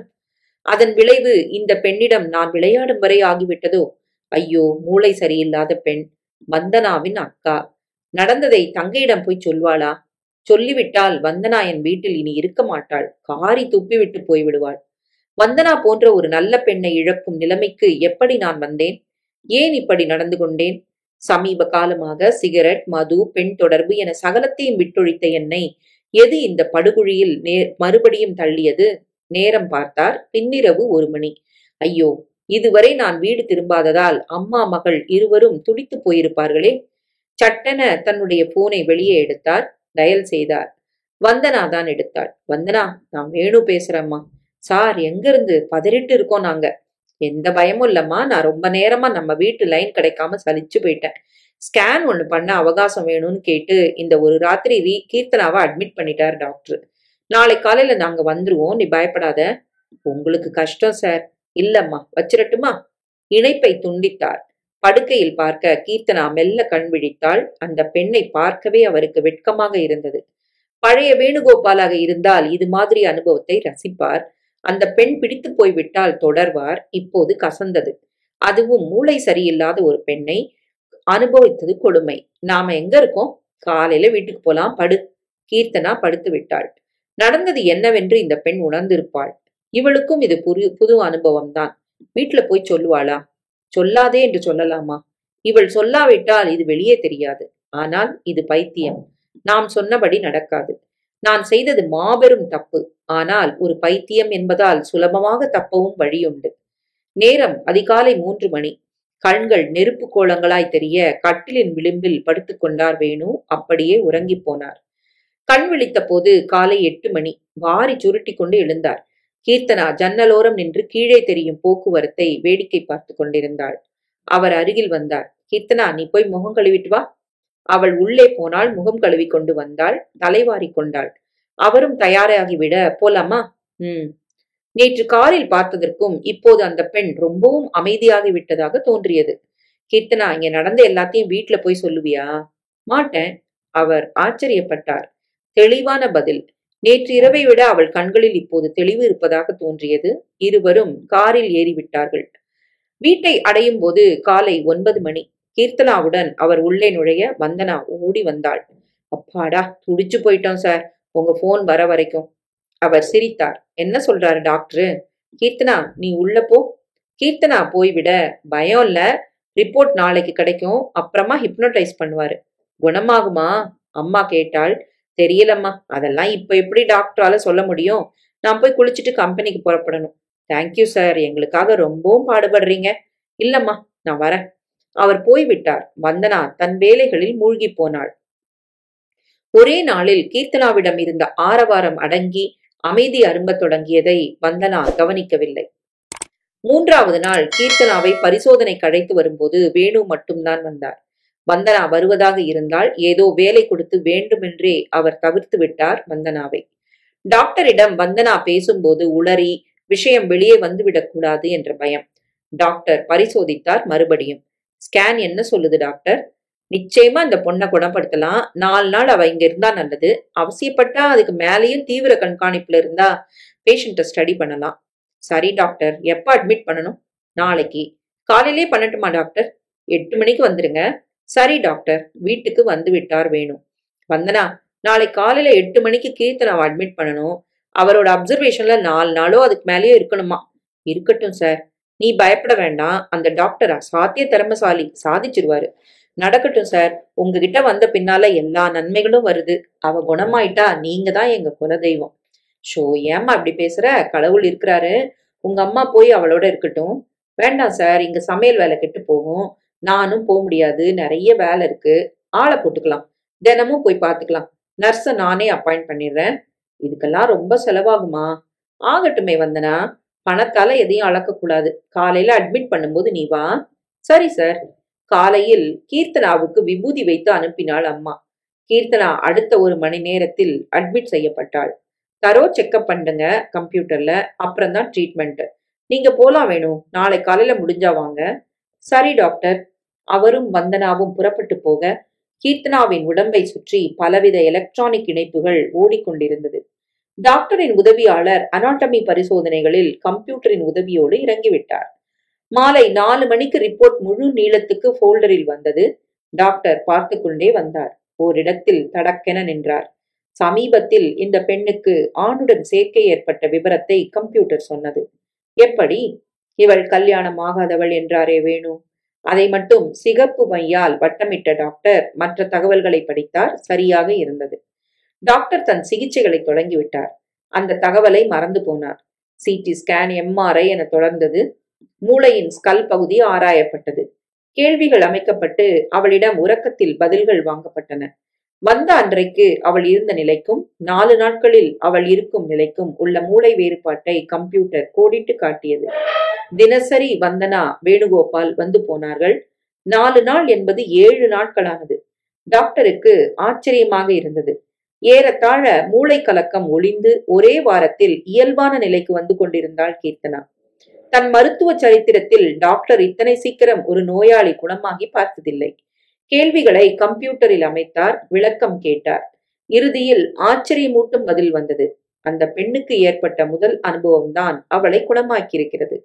அவள் இதுவரை உணராத அனுபவம் அது. அந்த அனுபவம் கிடைத்ததும் முழுமையான மாற்றம் உடல் அல்ல. அந்த மாற்றம் அவள் மூளையை போய் எதிர்பாராத விதமாக தாக்க அற்புதமான ரசாயன மாற்றம் அங்கே நிகழ்ந்திருக்கு. தேய்ந்த பல செல்கள், சுரக்காத சில ஹார்மோன்கள் மறுபடியும் செயல்பட தொடங்கி இருக்கு. சில உடம்புல உள்ள ஈஸ்ட்ரோஜன்கள் அதிக வேகமாக செயல்பட தொடங்க இயல்பான பெண்ணாக அவள் மாற தொடங்கி இருக்கிறாள். தொடர்ந்து இந்த 1 வாரமாக வந்தனா, வேணு வரும்போதெல்லாம் கீர்த்தனா மயக்கத்தில் தான் இருந்தார். இன்று வந்தார்கள். கங்க்ராட்ஸ் வேணுகோபால், அந்த பொண்ணு குணமாயாச்சு. இப்ப மயக்கம் தெளிஞ்சிருக்கு. அவளை போய் பாருங்க. டாக்டர், நிஜமாவா? வந்தனா ஆச்சரியப்பட்டாள். ஒரு மூளை வளர்ச்சி இல்லாத பொண்ணு ஒரே வாரத்துல தெளியறது சாத்தியமா? போய் பாருங்களேன். இருவரும் அவள் இருந்த அறைக்கு வந்தார்கள். கட்டிலில் கண் விழித்தபடி சாய்ந்து உட்கார்ந்திருந்தாள் கீர்த்தனா. அக்கா, வா வந்தனா. வெகு நிதானமாக அழைத்தாள் கீர்த்தனா. இப்ப எப்படிக்கா இருக்க? நல்லா இருக்கேன் வந்தனா. அம்மா வரலையா? அவள் குரலில், பேச்சில், வார்த்தைகளை உச்சரித்த விதத்தில் அதீத மென்மை, கண்களில் சன்னமான வெளிச்சம். ஓ, அக்கா தெளிந்து விட்டாள். வந்தனாவால் தாழ முடியவில்லை. கீர்த்தனாவை கட்டிக்கொண்டு விசும்பி அழத் தொடங்கினாள். ஏண்டி அழற? நான் நல்லா தானே இருக்கிறேன். என்னால் இந்த சந்தோஷத்தை தாங்க முடியலக்கா. வேணுகோபால் வெளியே வந்தார். டாக்டர் அறைக்குள் நுழைந்தார். எப்படி டாக்டர் இந்த அற்புதம் நிகழ்ந்தது? இந்த பொண்ணு கல்யாணம் ஆனவளா? இல்ல. டாக்டர் குரலை தழைத்து கொண்டார். நாள் அவளை நீங்க செக்கப் கூட்டு வந்தீங்க இல்லையா? அன்னைக்கு ராத்திரி இவளுக்கு யாரோ ஒருத்தரோட தொடர்பு உண்டாகி இருக்கு. வேணுகோபால் பலமாக அறைபட்டார். டாக்டர், இவ உணராத புது அனுபவம் அது. அதன் காரணமாத்தான் இவளோட அனாட்டமில பல மாற்றங்கள். see the computer analysis. Doctor தந்ததை வேணு வாங்கி படித்தார். அவரால் பேச முடியவில்லை. அப்படின்னா என்னையும் மீறி அந்த இரவு நான் ஏங்கியதன் விளைவு ஒரு நன்மையில் முடிஞ்சிட்டுதா? இது வேண்டுமென்றே செய்யப்பட்டதல்ல, விதி. தெய்வம் அந்த பொண்ண குணமாக்க என்ன பயன்படுத்திக்கிட்டு இருக்கு. டாக்டர், ஒரு நிமிஷம். சொல்லுங்க. அந்த ராத்திரியில தன்னை சேர்ந்தவன் யாருன்னு அவளால சொல்ல முடியுமா? நிச்சயமா முடியும். அவளுக்கு அம்னீஷியா இல்ல, எல்லாமே ஞாபகம் இருக்கு. எதுக்கு இந்த கேள்வி? அவளை குணப்படுத்தினவனுக்கு நன்றி சொல்ல. அவன் நல்லவனோ கெட்டவனோ? டாக்டர், கெட்டவனா இருக்க வாய்ப்பில்ல. முரட்டுத்தனமா சம்பவம் நடக்கல. இவளும் ஒத்துழைப்பு தந்திருக்கா. நல்லதுதான். இது வினோத மருத்துவம். அவளை மருத்துவம் குணப்படுத்தல, மனித உணர்வுகள் குணப்படுத்தி இருக்கு. Thank you doctor. நாளைக்கு நீங்க டிஸ்சார்ஜ் ஆகலாம். பில்ல ரெடி பண்ணிடுறேன். வேணு வெளியே வந்தார். கீர்த்தனா தெளிந்து விட்டாள். என்னால் தெளிந்து விட்டாள். மேற்படி விபரத்தை வெளியே சொல்ல மாட்டாள். அறைக்கு வந்தார். அக்கா தங்கை பல நாள் விபரங்களை கொட்டி தீர்த்து கொண்டார்கள். வந்தனா, வா, நாளைக்கு டிஸ்சார்ஜ். அக்கா வீட்டுக்கு தானே வரப்போறா. விடிய விடிய பேசு. இப்ப வா. Sorry sir. இருவரும் வெளிப்பட்டு காரில் ஏறினார்கள். என்னால இதை நம்ப முடியல சார். நாங்க 3 பேரும் அண்ணனும் எங்களை விட்டுட்டு போனப்போ வீதியில நின்னோம். உங்க தயவால நல்ல ஒரு இருப்பிடமும் உத்தியோகமும் கிடைச்சது. இப்ப அக்காவும் குணமாயிட்டா. இதை விட என்ன வேணும்? யாருமே ரொம்ப உணர்ச்சி வசப்படாதீங்க. எல்லாம் தெய்வ செயல். வீட்டில் வந்து அம்மாவிடம் விபரம் சொல்ல அம்மா அழ உணர்ச்சி பிரவாகமாக இருந்தது. கவலைப்படாதம்மா, இனிமே எல்லாம் சரியா நடக்கும். ஆமாண்டி வந்தனா, முதலாளி கிட்ட சொல்லி உங்க 2 பேருக்கும் இனி கல்யாணம் நடக்கணும். நான் நீங்க 2 பேரும் நல்லபடியா வாழ்றத பார்த்து கண்களை மூடணும். அதுக்கு அவசரப்படாத. பேரன் பேத்திகளை வளர்க்குற வேலையெல்லாம் உனக்கு இருக்கு. வந்தனா உற்சாகமாக சிரித்தாள். மறுநாள் இருவரும் ஆஸ்பத்திரிக்கு வந்து கீர்த்தனாவை டிஸ்சார்ஜ் செய்தார்கள்.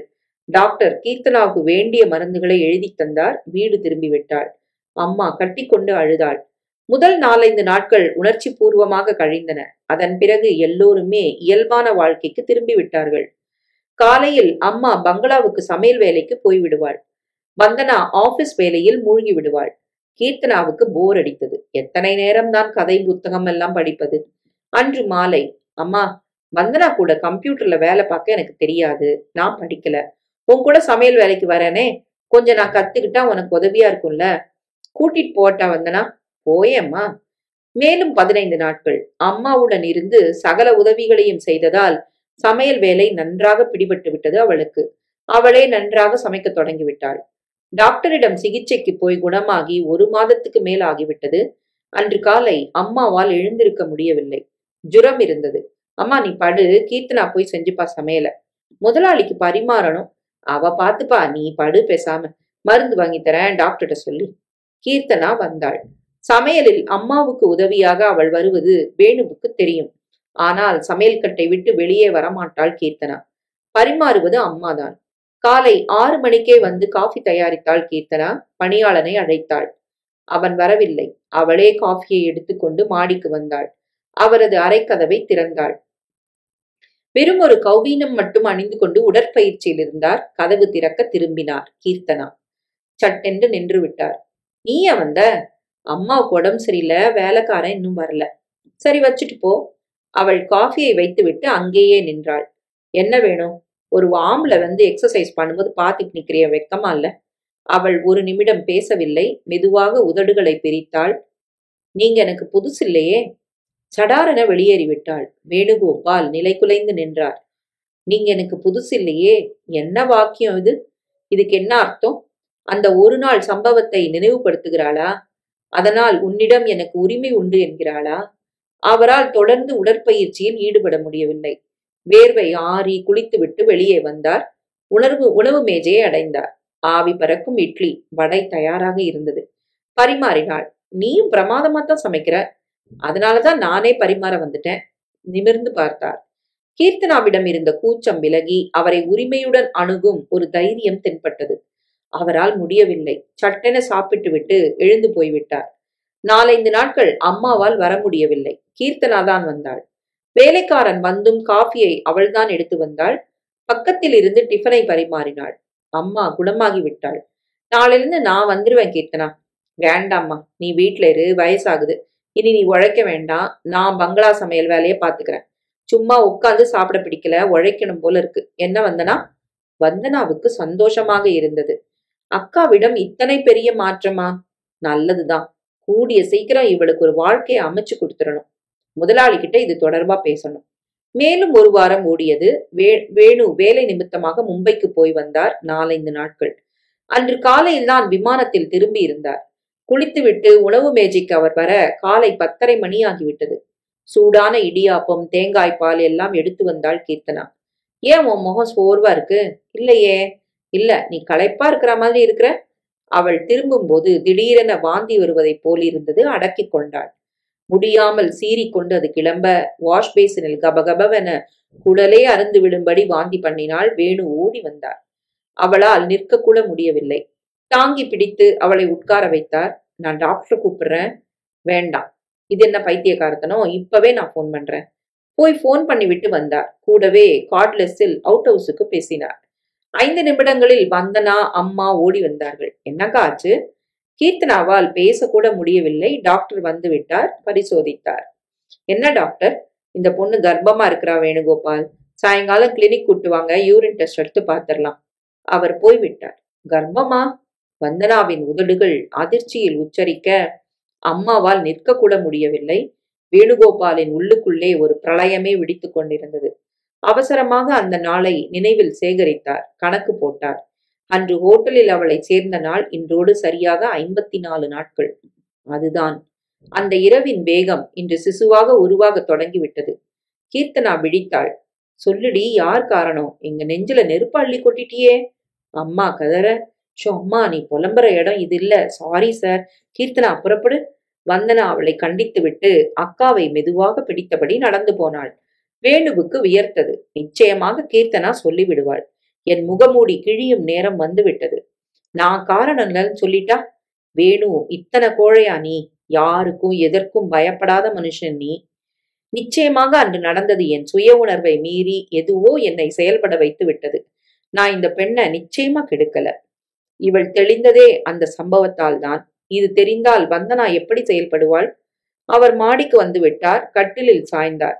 எனக்கு 54 வயசு, அந்த பொண்ணு 24. 30 வயசு வித்தியாசத்துல இப்படி ஒரு விபத்தா? இது நியாயமா? அவர் குழம்பும் நேரம் அங்கு வீட்டில் ஒரு பிரளயமே நிகழ்ந்து கொண்டிருந்தது. சொல்லுடி, உனக்கு இந்த நிலைமையை உண்டாக்குனது யாரு? கீர்த்தனா மௌனமாக இருந்தாள். எப்படி வந்தனா? நம்ம பராமரிப்புல இந்த அவுட் ஹவுஸ்ல இருந்தும் எப்படி எப்படி இவ சறுக்கலாம்? அம்மா, நீ கணக்கு போட்டு பாரு. அந்த ஆஸ்பத்திரியில் இருந்த ஒரு வாரத்துல என்னவோ தப்பு நடந்திருக்கு. அவளுக்கே தெரியல. இவ பைத்தியமா இருந்தப்போ யாரோ விளையாடிட்டாங்க. விடக்கூடாது இத. நான் முதலாளிட்ட சொல்றேன். அந்த டாக்டர்கிட்ட கேட்கணும். அப்படியாடி கீர்த்தனா? அவளை கேட்காத. அவளுக்கே இது விபத்து. நடந்தது எப்போ, யார் காரணம்னு புரியல. சரிடி, எதுவா இருந்தாலும் பாதிப்பு நமக்கு தானே. அம்மா அழத் தொடங்கினாள். நீ அழாதம்மா. நமக்கு முதலாளி இருக்கிறாரு. அவர் நிச்சயமா இதுல நமக்கு உதவி செய்வாரு. நான் அவர்கிட்ட இப்பவே பேசுறேன். வந்தனா வாசலுக்கு வர கார் புறப்பட்டு சென்றது. சரி, அவர் வரட்டும், சாயங்காலம் பேசிக்கலாம்.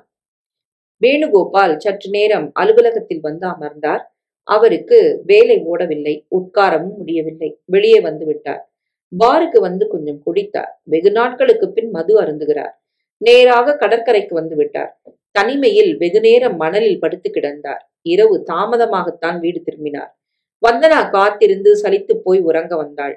அவர் வரலையாமா? அவருக்கு 1000 வேலை. நிச்சயமா அவரையும் இது பாதிச்சிருக்கும். சொல்ல வழி தெரியாம தவிக்கிறாரு. காலை கீர்த்தனா கண் விழித்தாள். 5:30. அம்மா, வந்தனா இருவரும் உறங்கிக் கொண்டிருக்க கீர்த்தனா எழுந்து முகம் கழுவி பங்களாவுக்கு வந்து விட்டாள்.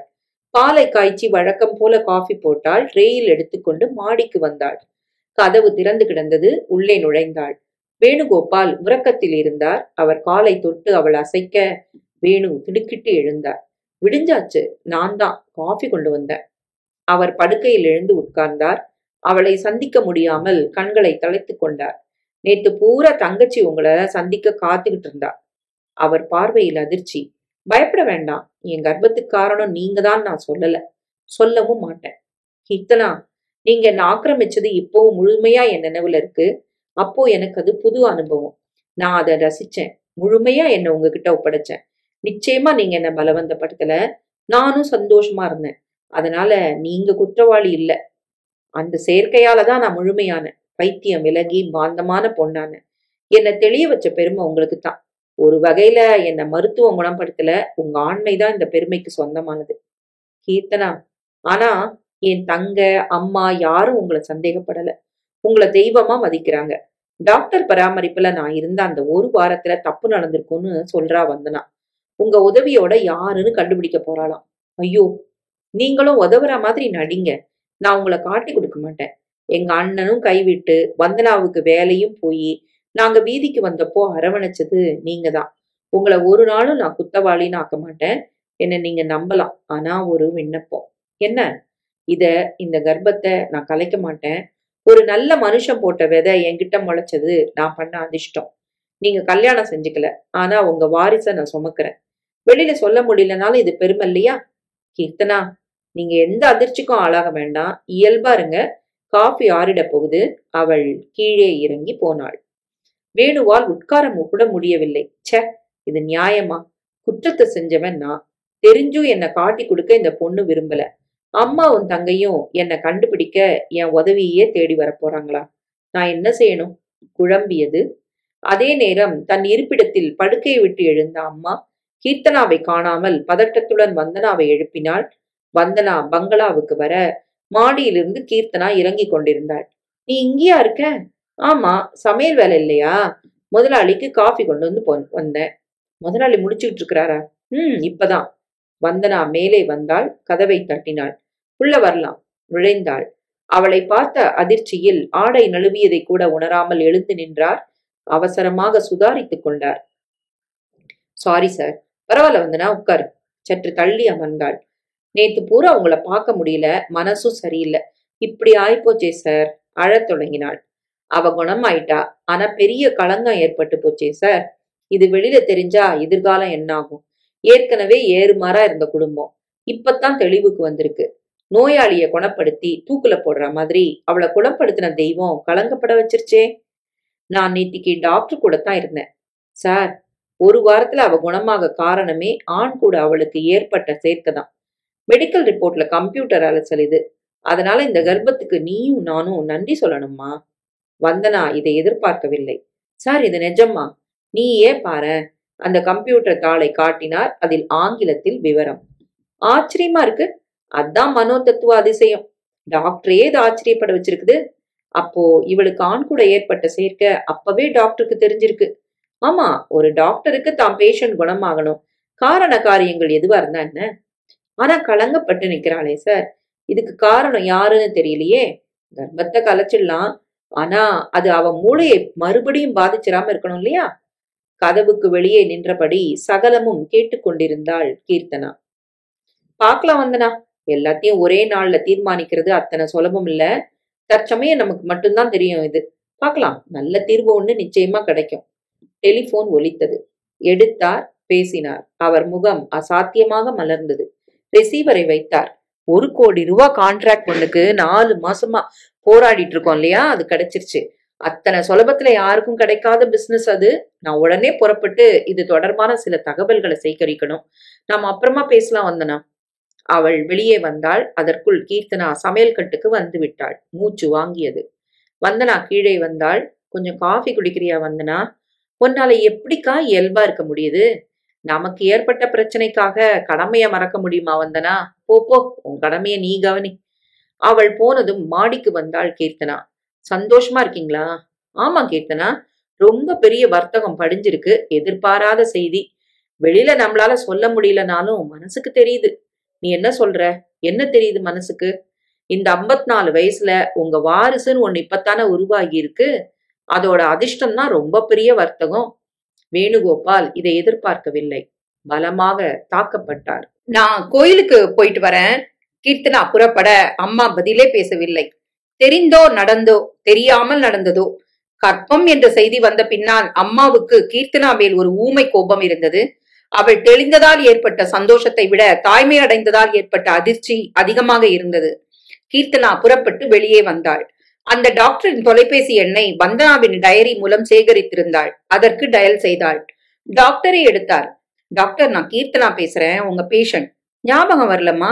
ஒரு வாரத்துல குணமான மென்டல் பேஷண்ட், வேணுகோபாலோட ரெஃபரன்ஸ். ஓ நீயா? என்னம்மா?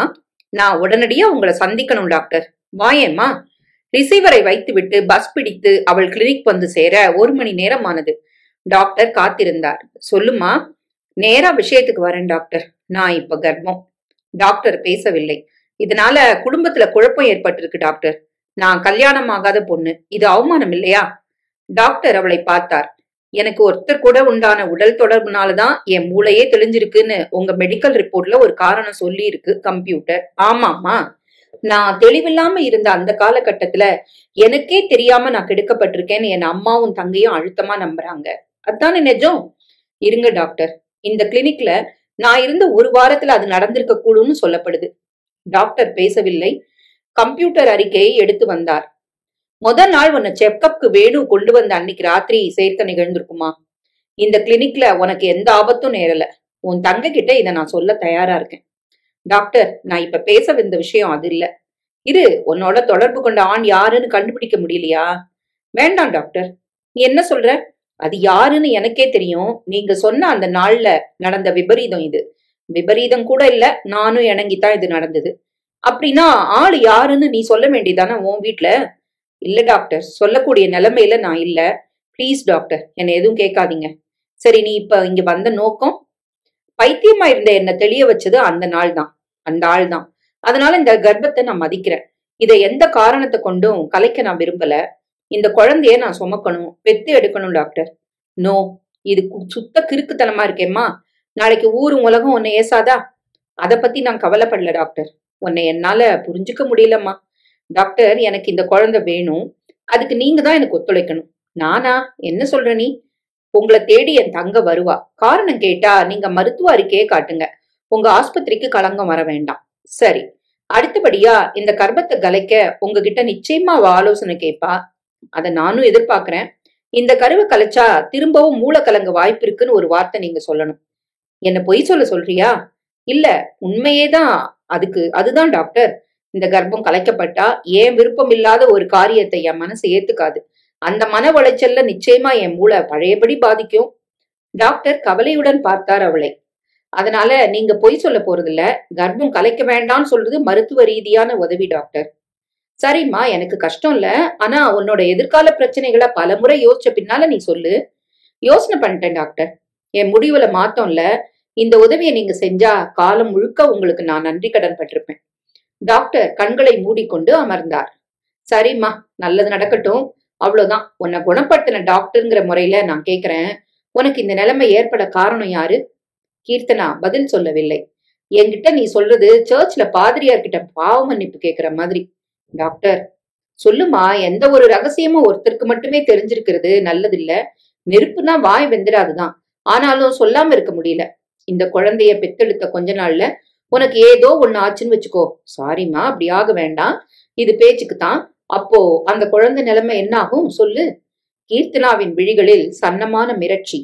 டாக்டர், இப்படி ஒரு கேள்வியை நான் எதிர்பார்க்கல. வேண்டாம், உனக்கு ஆயுசு 100 இருக்கட்டும். ஆனா உன்னை சகஜ நிலைக்கு கொண்டு வந்த டாக்டர் நானு. என்கிட்ட சொல்ல இஷ்டப்பட்டா சொல்லு. கீர்த்தனா பேசாமல் இருந்தாள். சரி, நீ சொல்ல வேண்டாம். ஆனா உனக்கு நான் உதவி செய்யறேன். சொல்லலாம்னு எப்பவாவது நினைச்சா சொல்லு.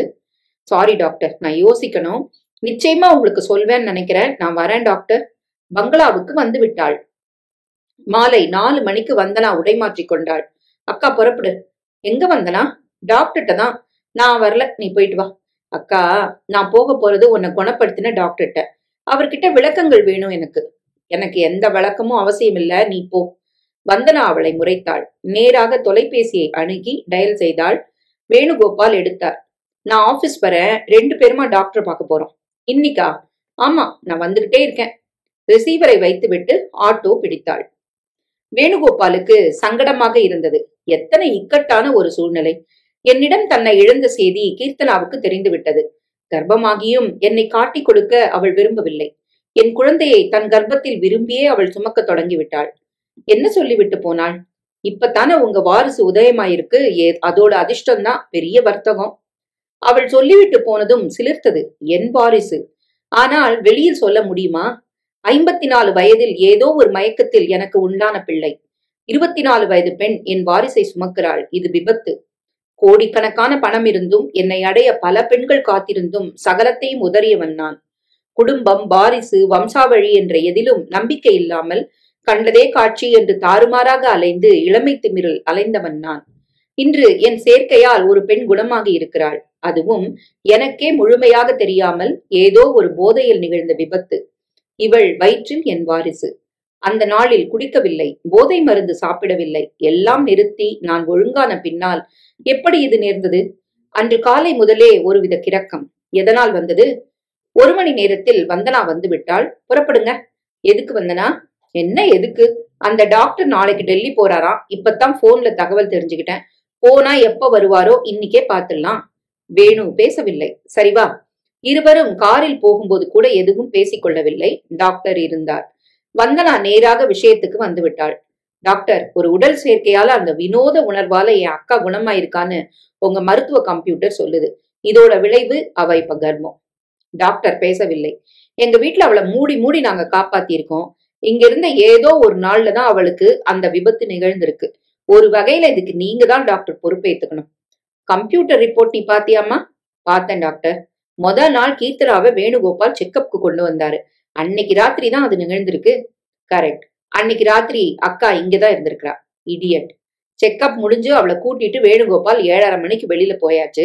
அவரே பக்கத்துல இருக்கிறாரு. உண்டா இல்லையான்னு கேளு. வந்தனா அதிர்ச்சியுடன் திரும்பினாள். வேணுகோபால் பேசவில்லை.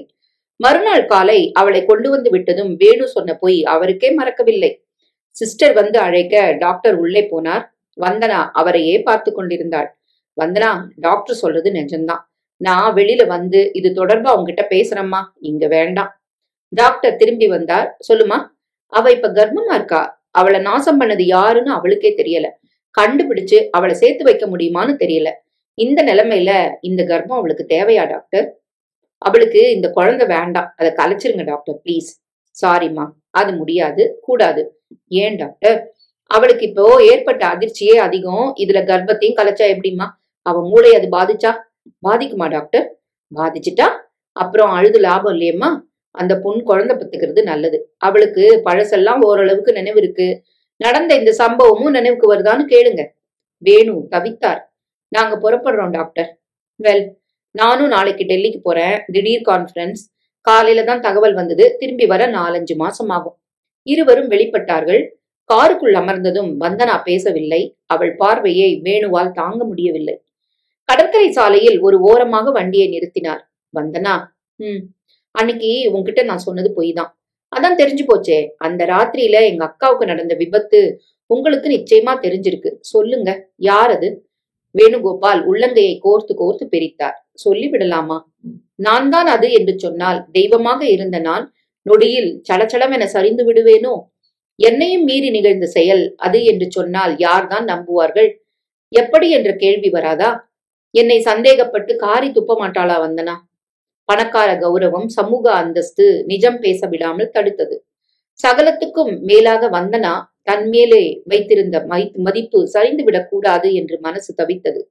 சொல்றேன் வந்தனா, 2 பேரும் வெளியே வந்தோம். கார்ல வீட்டுக்கு வரும்போதே இதே பீச் ரோட்ல வச்சு காரு ஸ்ட்ரக் ஆயிடுச்சு. நான் தவிச்சு போனேன். என் செல்லையும் மறந்ததுனால யாருக்கும் தகவல் தர முடியல. சரி, காருக்குள்ள வச்சு கீர்த்தனா பூட்டிட்டு நான் மெக்கானிக் ஷெட்டை நோக்கி நடந்தேன். அன்னைக்கு பார்த்தா அங்க ஆளே இல்ல. பல பிரச்சனைகளை கடந்து ஒரு மெக்கானிக்க புடிச்சு அவனை இங்க நான் கூட்டிட்டு வர 2 மணி நேரம் ஆயிடுச்சு. வந்து பார்த்தா கார் கதவுகள் திறந்து கிடந்தது. கீர்த்தனா கார்ல தான் கிடந்தா. மயக்கமா கிடந்தா. அவ இருந்த நிலை என்ன சந்தேகப்பட வச்சது. ஆனா உறுதியா தெரியாத காரணமா எதையும் சொல்ல முடியல. வீட்டுல வந்து நான் எதை உங்ககிட்ட சொல்ல முடியும்? அதான் மெடிக்கல் செக்கப்னு போய் சொன்னேன். ஆனா அன்னைக்கு நடந்த அந்த விபத்து தான் கீர்த்தனாவை தெளிய வச்சிருக்கு. அதே சமயம் இது வேற விதமான பாதிப்பையும் உண்டாக்கியிருக்கு. வந்தனா பேசவில்லை. நீ என்ன நம்பலன்னா இதுக்கு மேல உனக்கு நான் என்ன சொல்ல முடியும் வந்தனா? வந்தனா யோசனையுடன் பார்த்தாள். நான் நம்புறதோ உங்க மேல சந்தேகப்படுறதோ இப்ப பிரச்சனை இல்ல. ஆனா கர்ப்பத்தை கலைக்க கூடாதுன்னு டாக்டர் சொல்லிட்டாரு. ஆண்களே இல்லாத குடும்பம். நாளைக்கே இந்த குழந்தைய பெத்தெடுத்து எப்படி நாங்க பூமியில தலை நிமிர்ந்து வாழ முடியும்? வேணு அவளை பார்த்தார். வந்தனா, நீங்க மத்தவங்க ஆதரவுல இல்ல, என் பராமரிப்புல தான் இருக்கிறீங்க. அத நீ மறந்துட்டியா? இல்ல சார். அப்புறம் எதுக்கு கவலை? நீங்க சொல்றது எனக்கு புரியல. சொல்றேன் நிதானமா. இப்ப வீட்டுக்கு வா. கார் புறப்பட்டது. வேணுகோபால் கட்டிலில் புரண்டு கொண்டிருந்தார். எப்படியோ ஒரு பொய்யை சொல்லி வந்தனாவை சமாளித்தாகிவிட்டது. வந்தனா நம்பி இருப்பாளா? நிச்சயமாக நம்பிவிட்டுத்தான் தெரிகிறது. அவள் முகத்தில் சந்தேக குறி இல்லை. ஏன் இந்த பொய்? கோழைத்தனமா? நான் தான் அவள் கர்ப்பத்துக்கு காரணம் என்று தெம்பாக சொல்லக்கூடாதா? பயம். அதற்கான தைரியமோ தெம்போ வரவில்லை. வந்தனா கேவலமாக நினைத்து விடுவாளே. அந்த குழந்தையை கீர்த்தனா பெற்றே தீர வேண்டும் என்று டாக்டர் சொல்லிவிட்டார். உண்மை தெரிந்துவிட்டால் இது உன் குழந்தை, உன் குழந்தை என்று வந்தனா சொல்லாமல் சொல்வாளே. கீர்த்தனா சொல்ல மாட்டாளா? கண் முன்னால் என் பிள்ளை வளரும், ஆனா அதை ஏத்துக்கிறது ஆண்மை இல்ல. குற்ற உணர்ச்சி உடைந்தது. இரவு உறக்கமே வரவில்லை. மறுநாள் காலை கீர்த்தனா வழக்கம் போல் காலை 6 மணிக்கே காஃபியுடன் வந்து விட்டாள். வாங்கி பருகத் தொடங்கினார். நீங்க புதுசா சொன்ன கதைய வந்தனா ஓரளவு நம்பியிருக்கா. நிமிர்ந்து பார்த்தார். ஏன் இந்த புது கதை? எனக்கு வேற வழி இல்ல. அந்த ராத்திரியில இது நிகழ்ந்திருக்குன்னு டாக்டர் சொல்லியாச்சு. நீ ஏன் கூட இருக்க. வந்தனா என்ன சந்தேகப்படக்கூடாது பாரு. கீர்த்தனா அவரை ஏற இறங்க பார்த்தாள். மெல்ல சிரித்தாள். நீ ஏன் சிரிக்கிற? என் பிள்ளையோட அதிர்ஷ்டத்தை நினைச்சேன். சொந்த அப்பாவுக்கு அந்த குழந்தைய தான் குழந்தைன்னு சொல்லிக்க தைரியம் இல்ல. இப்ப வராத தைரியம் இனி எப்பவும் வராது. சமூகத்துல என் நிலைமையை நீ நினைச்சு பார்க்கணும் கீர்த்தனா. 54 வயசுல குழந்தை, அதுவும் 24 வயசு பொண்ணு பெத்த குழந்தைன்னா ஊர் சிரிக்கும். குனிஞ்ச தலைய நான் நிமித்த முடியாது.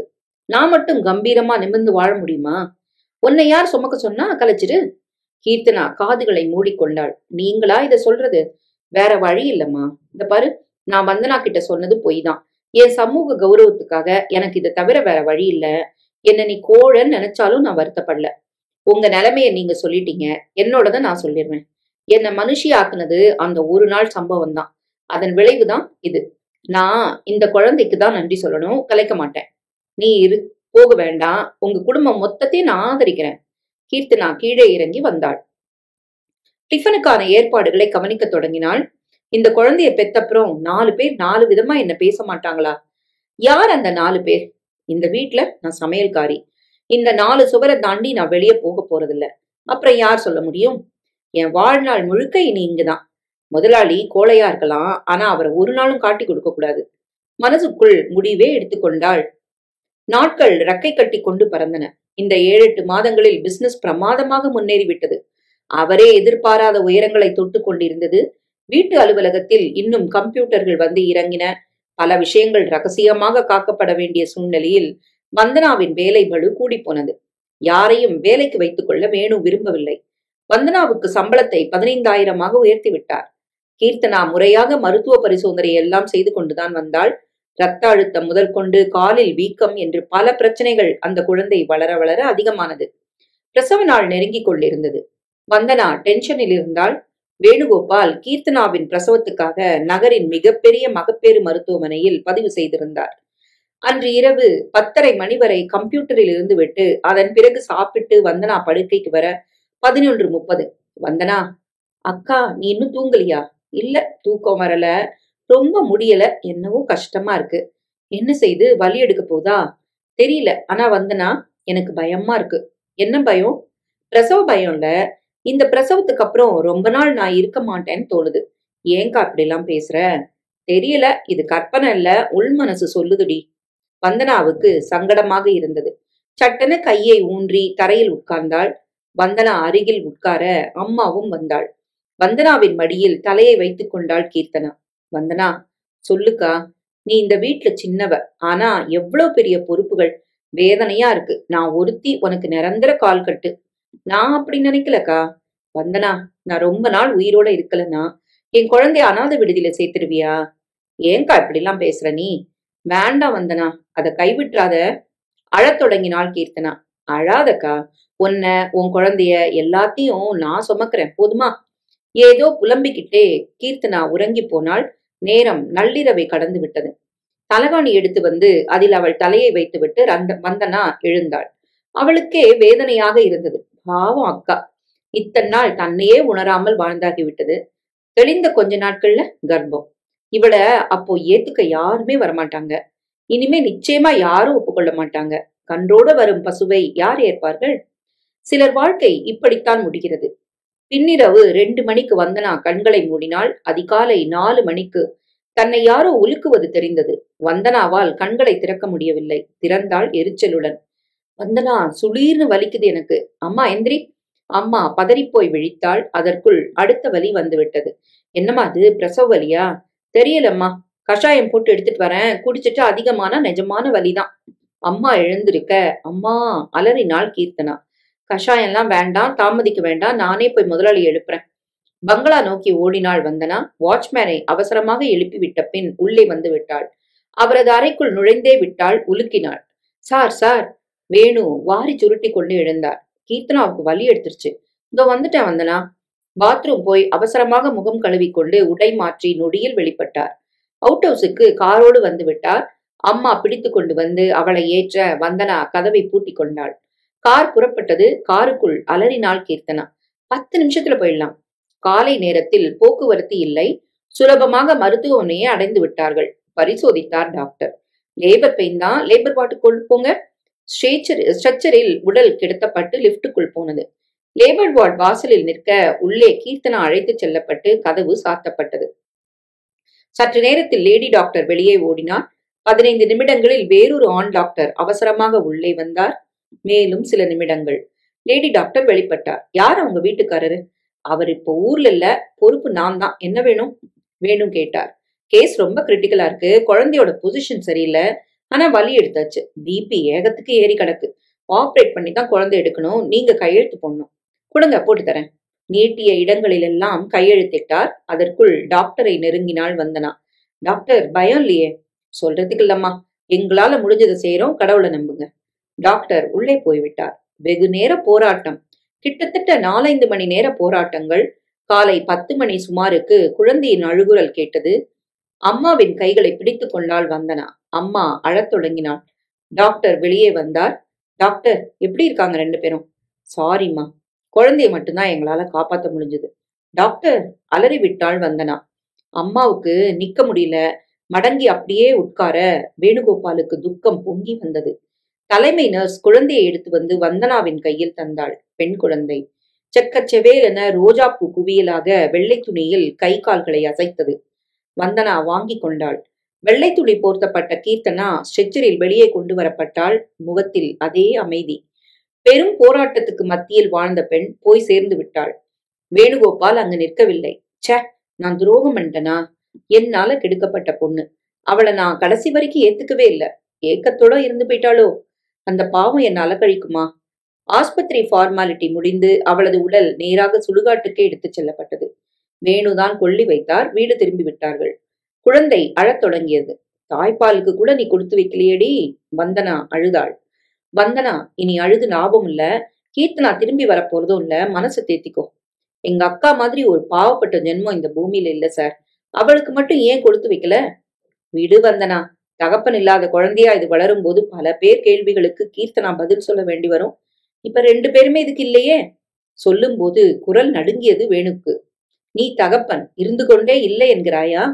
இந்த நிஜம் தெரிந்தவர்கள் இருவர். நீ சொல்ல மாட்டாய். அவள் இறந்து விட்டாள். இனி என்ன கவலை? யார் சொன்னது சார் இந்த குழந்தை அனாதன்னு? அம்மா நான் இருக்கேன். வந்தனா, நீ கல்யாணம் ஆக வேண்டிய பொண்ணு. அம்மா குறுக்கிட்டாள். அதுக்காக நீ இதுக்கு அம்மானு வெளியில உளராத. நீ அப்படி சொல்லலனாலும் இந்த குழந்தை காரணமா உன் வாழ்க்கை பாதிக்காம இருக்கணுமேனு நான் படுற கவலை கொஞ்சம் நஞ்சம் இல்ல. பேசாம இதை கொண்டு போய் அனாதை விடுதலை சேர்த்துரு. அம்மா, என்ன பேசுற நீ? நியாயம் தாண்டி பேசுறேன். இத உன்னோட வச்சுக்கிட்டா உலகம் என்ன பேசும்? உனக்கு ஒரு கல்யாணம் நடக்குமா? அப்படியே ஒருத்தனை நம்பி உன்னை ஏத்துக்கிட்டாலும் இதையும் சேர்த்து ஒப்புக்க சம்மதிப்பானா?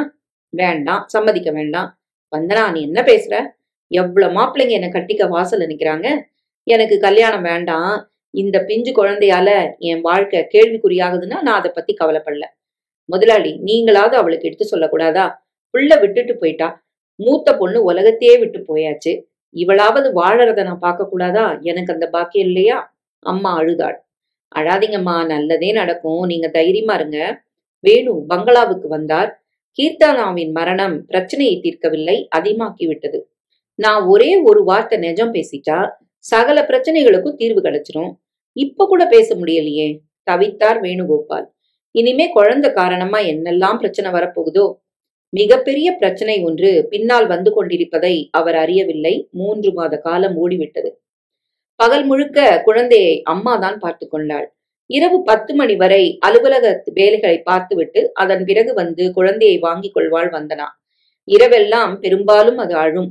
தூளியில் போட்டு பாட்டு பாடுவாள் அல்லது மடியில் போட்டு தட்டுவாள். உறங்கிவிடும். சில நாள் விடிய விடிய மடியில் போட்டுக்கொண்டு உட்கார்ந்திருப்பாள்.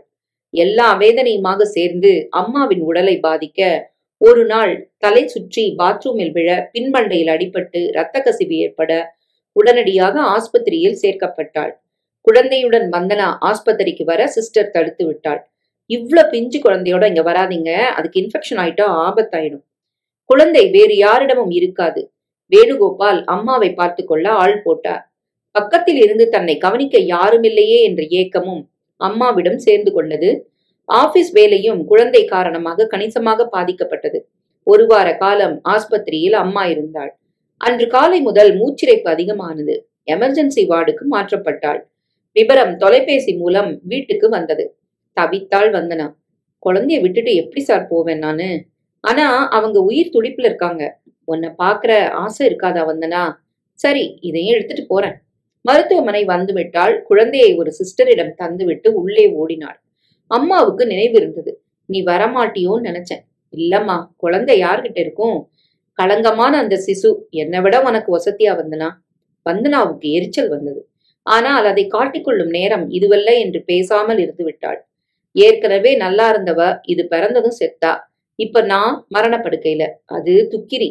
உன்னையும் பதம் பார்க்காம போவாது. உன் வாழ்க்கை பாழாகும். நீ கேள்விக்குறியா நிப்ப இப்ப சமூகத்துல. வேண்டாம், அதை கை கழுவிடு பிளீஸ். மூச்சு திடீரென இறைக்க தொடங்கியது. டாக்டர் ஓடி வந்தார். வந்தனா வெளியே வர குழந்தையின் அழுகுரல் ஓடி வந்தாள். வாங்கம்மா, அழுது அழுது மூச்சு நின்றுட போது, புடிங்க. அவள் வாங்கி கொண்டதும் அழுகை டக்கென நின்றது. முகம் சிவந்து கிடந்தது. தன் மார்போடு சேர்த்து அணைத்துக் கொண்டாள். சிஸ்டரிடம் சொல்லி தான் இங்கே வெளியே இருப்பதாக தெரிவித்தாள். 1 மணி நேரம் ஓடியது. அம்மா. என்ன சிஸ்டர்? உங்க அம்மா இறந்துட்டாங்க. வந்தனா அதிர்ந்து போய் எழுந்தாள். குழந்தை எப்படி கொடுங்க. குழந்தையை தர அது போகாமல் அவள் சேலையை கெட்டியாக பிடித்துக் கொள்ள அவளை பார்த்து பொக்கை வாய் திறந்து சிரித்தது. அங்கே மரணம், இங்கே புதிதாக ஜனித்த குழந்தை சிரிக்கிறது. வந்தனாவுக்கு என்ன செய்வதென்றே புரியவில்லை. அம்மாவுக்காக அழுவதா இல்லை குழந்தைக்காக சிரிப்பதா என்று புரியவில்லை. என் உறவுகள் அத்தனையும் பிரிந்து விட்டன. எனக்கு உறவென்று சொல்லிக்கொள்ள இனிமே நீ மட்டும்தான். உன்னை விட்டு நான் பிரிய மாட்டேன். அதை அணைத்துக் கொண்டு அழத் தொடங்கினாள். அம்மாவின் காரியங்களும் முடிந்து விட்டன. வேணுகோபால் அன்று மாலை வந்தார். வாங்க சார். வந்தனா, நான் உன்கிட்ட கொஞ்சம் பேசணும். சொல்லுங்க. குறுகின காலத்துல உனக்கு ஏகப்பட்ட இழப்புகள். என்னாலேயே தாங்க முடியே. உனக்கு எப்படி இருக்கும்? அவள் பேசவில்லை. அடிப்படையா ஒரு பிரச்சனையை நீ கவனிச்சியா? இத்தனை இழப்புகளுக்கும் காரணம் அந்த குழந்தைதான். என்ன சொல்றீங்க? இத சுமந்த காரணமாத்தான் உங்க அக்கா செத்தா. இது வீட்டுக்கு வந்த உங்க அம்மாவுக்கு மன உளைச்சல். அதான் அவங்கள மரணத்துல தள்ளி இருக்கு. நீ இன்னைக்கு அனாதையாக காரணம் இந்த குழந்தைதான். வந்தனா இப்போதும் பேசவில்லை. 2 மாசமா ஆபீஸ் வேலை சரியா நடக்கல. எந்த ஃபைலும் மூவ் ஆகல. காரணம் உன் உழைப்பு எனக்கு கிடைக்கல. இதே நிலை நீடிச்சா இத்தனை நாள் லாபத்துல ஓடல கம்பெனி நஷ்டப்பாதையில நடக்க தொடங்கும். சார், இந்த குழந்தைய வச்சுக்கிட்டு எப்படி நீ வேலை பார்க்க முடியும்? பழைய மாதிரி கவனம் செலுத்த முடியுமா? அதனால குழந்தைய கொண்டு போய் அநாத விடுதியில சேர்த்துரு. நான் ஏற்பாடு பண்றேன். சார், நீங்களா சொல்றீங்க?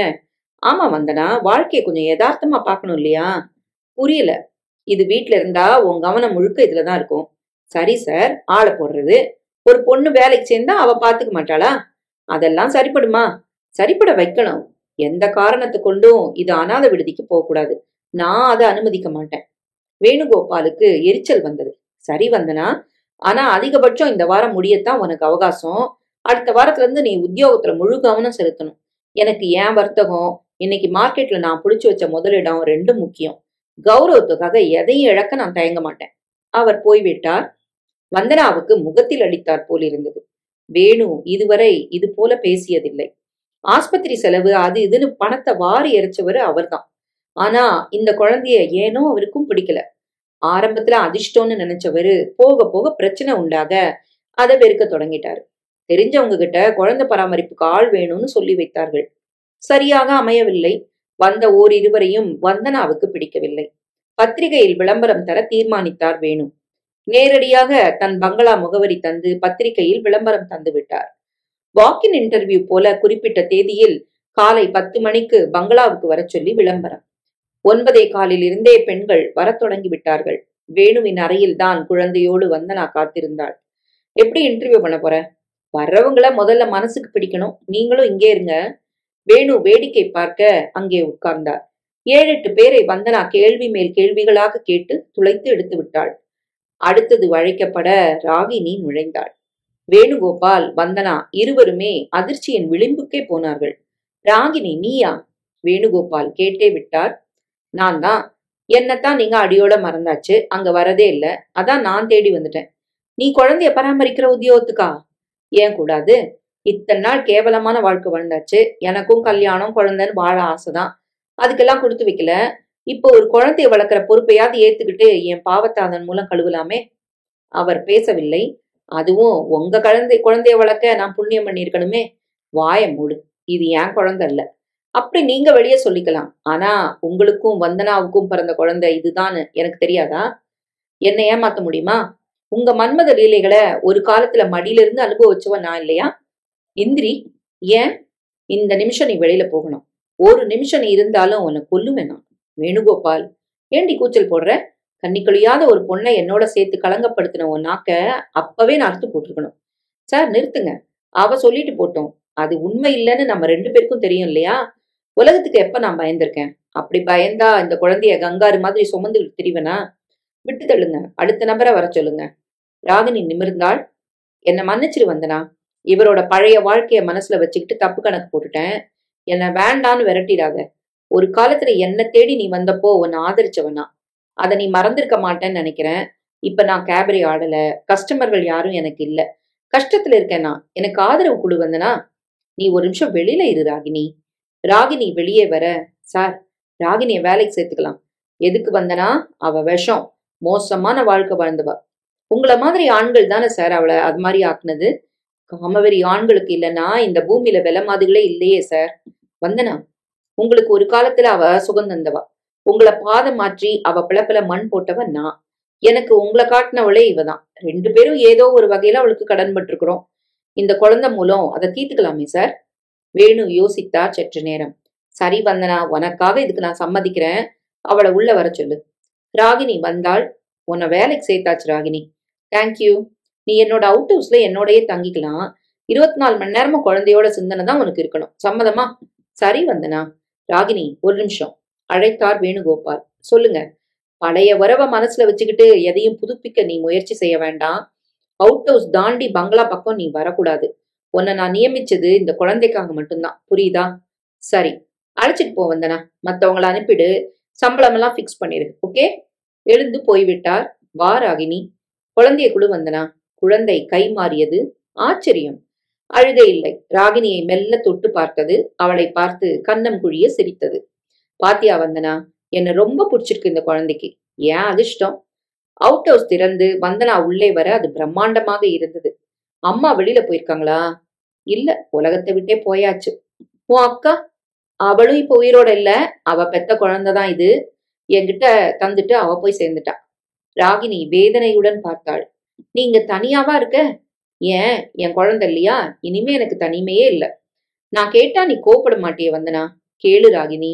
இந்த குழந்தைக்கு அம்மா உன் அக்கா. அப்பா யாரு? அது ஒரு புதிர் ராகினி. இது வரைக்கும் பதில் கிடைக்கல. நானும் தேடினேன். வேணுகோபாலும் உதவுனாரு. ஆனா கிடைக்கல. இனிமே கிடைச்சும் உபயோகம் இல்ல. புத்தி தெளிவில்லாத அவளை யார் கெடுத்தது தெரியல. ஆனா ஒரு உண்மை தெரியுமா உனக்கு? அந்த சேர்க்க காரணமா தான் அவ இயல்பான வாழ்க்கைக்கு திரும்பினா.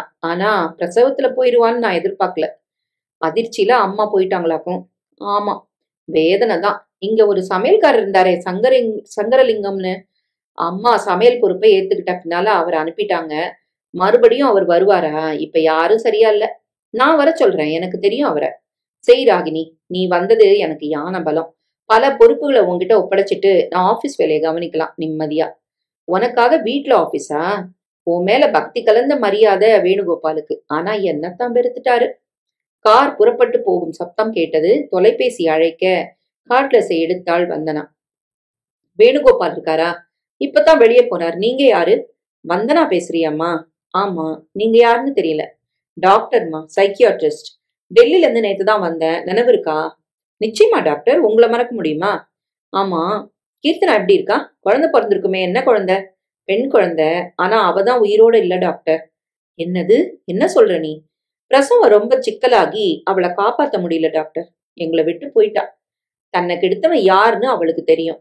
அத ஒரு நாள் உங்களுக்கு சொல்றேன் டாக்டர்னு என்கிட்ட அப்பவே சொன்னா. ஆனா சொல்லாமலே போய் சேர்ந்துட்டாளேம்மா. டாக்டர் ரிசீவரை வைத்துவிட, என்னது, தன்னை கெடுத்தவன் யாருன்னு கீர்த்தனாவுக்கு தெரியுமா? அதிர்ச்சியில் வாய்விட்டே கூவினாள் வந்தனா. ராகினி அருகில் வந்தாள். நீ இப்ப யார்கிட்ட பேசின வந்தனா? ஏதாவது ஷாக்கா? ஆமா ராகினி. என்கிட்ட சொல்லாமலா? சொல்றேன் ராகினி. நடந்த சகலத்தையும் ராகினியிடம் சொல்லத் தொடங்கினாள் வந்தனா. சங்கரலிங்கம் உள்ளே நுழைந்தான். ராகினி தான் ஆள் அனுப்பி சங்கரலிங்கத்தை வரவழைத்திருந்தாள். வேணுகோபால் எதிலும் தலையிட்டுக் கொள்ளவில்லை. வந்தனாவை வந்து பார்த்தான் சங்கரலிங்கம். நீங்க மறுபடியும் வேலைக்கு சேர்ந்துக்கலாம். சந்தோஷம்மா. வேண்டிய ஏற்பாடுகளை செஞ்சு கொடு ராகினி.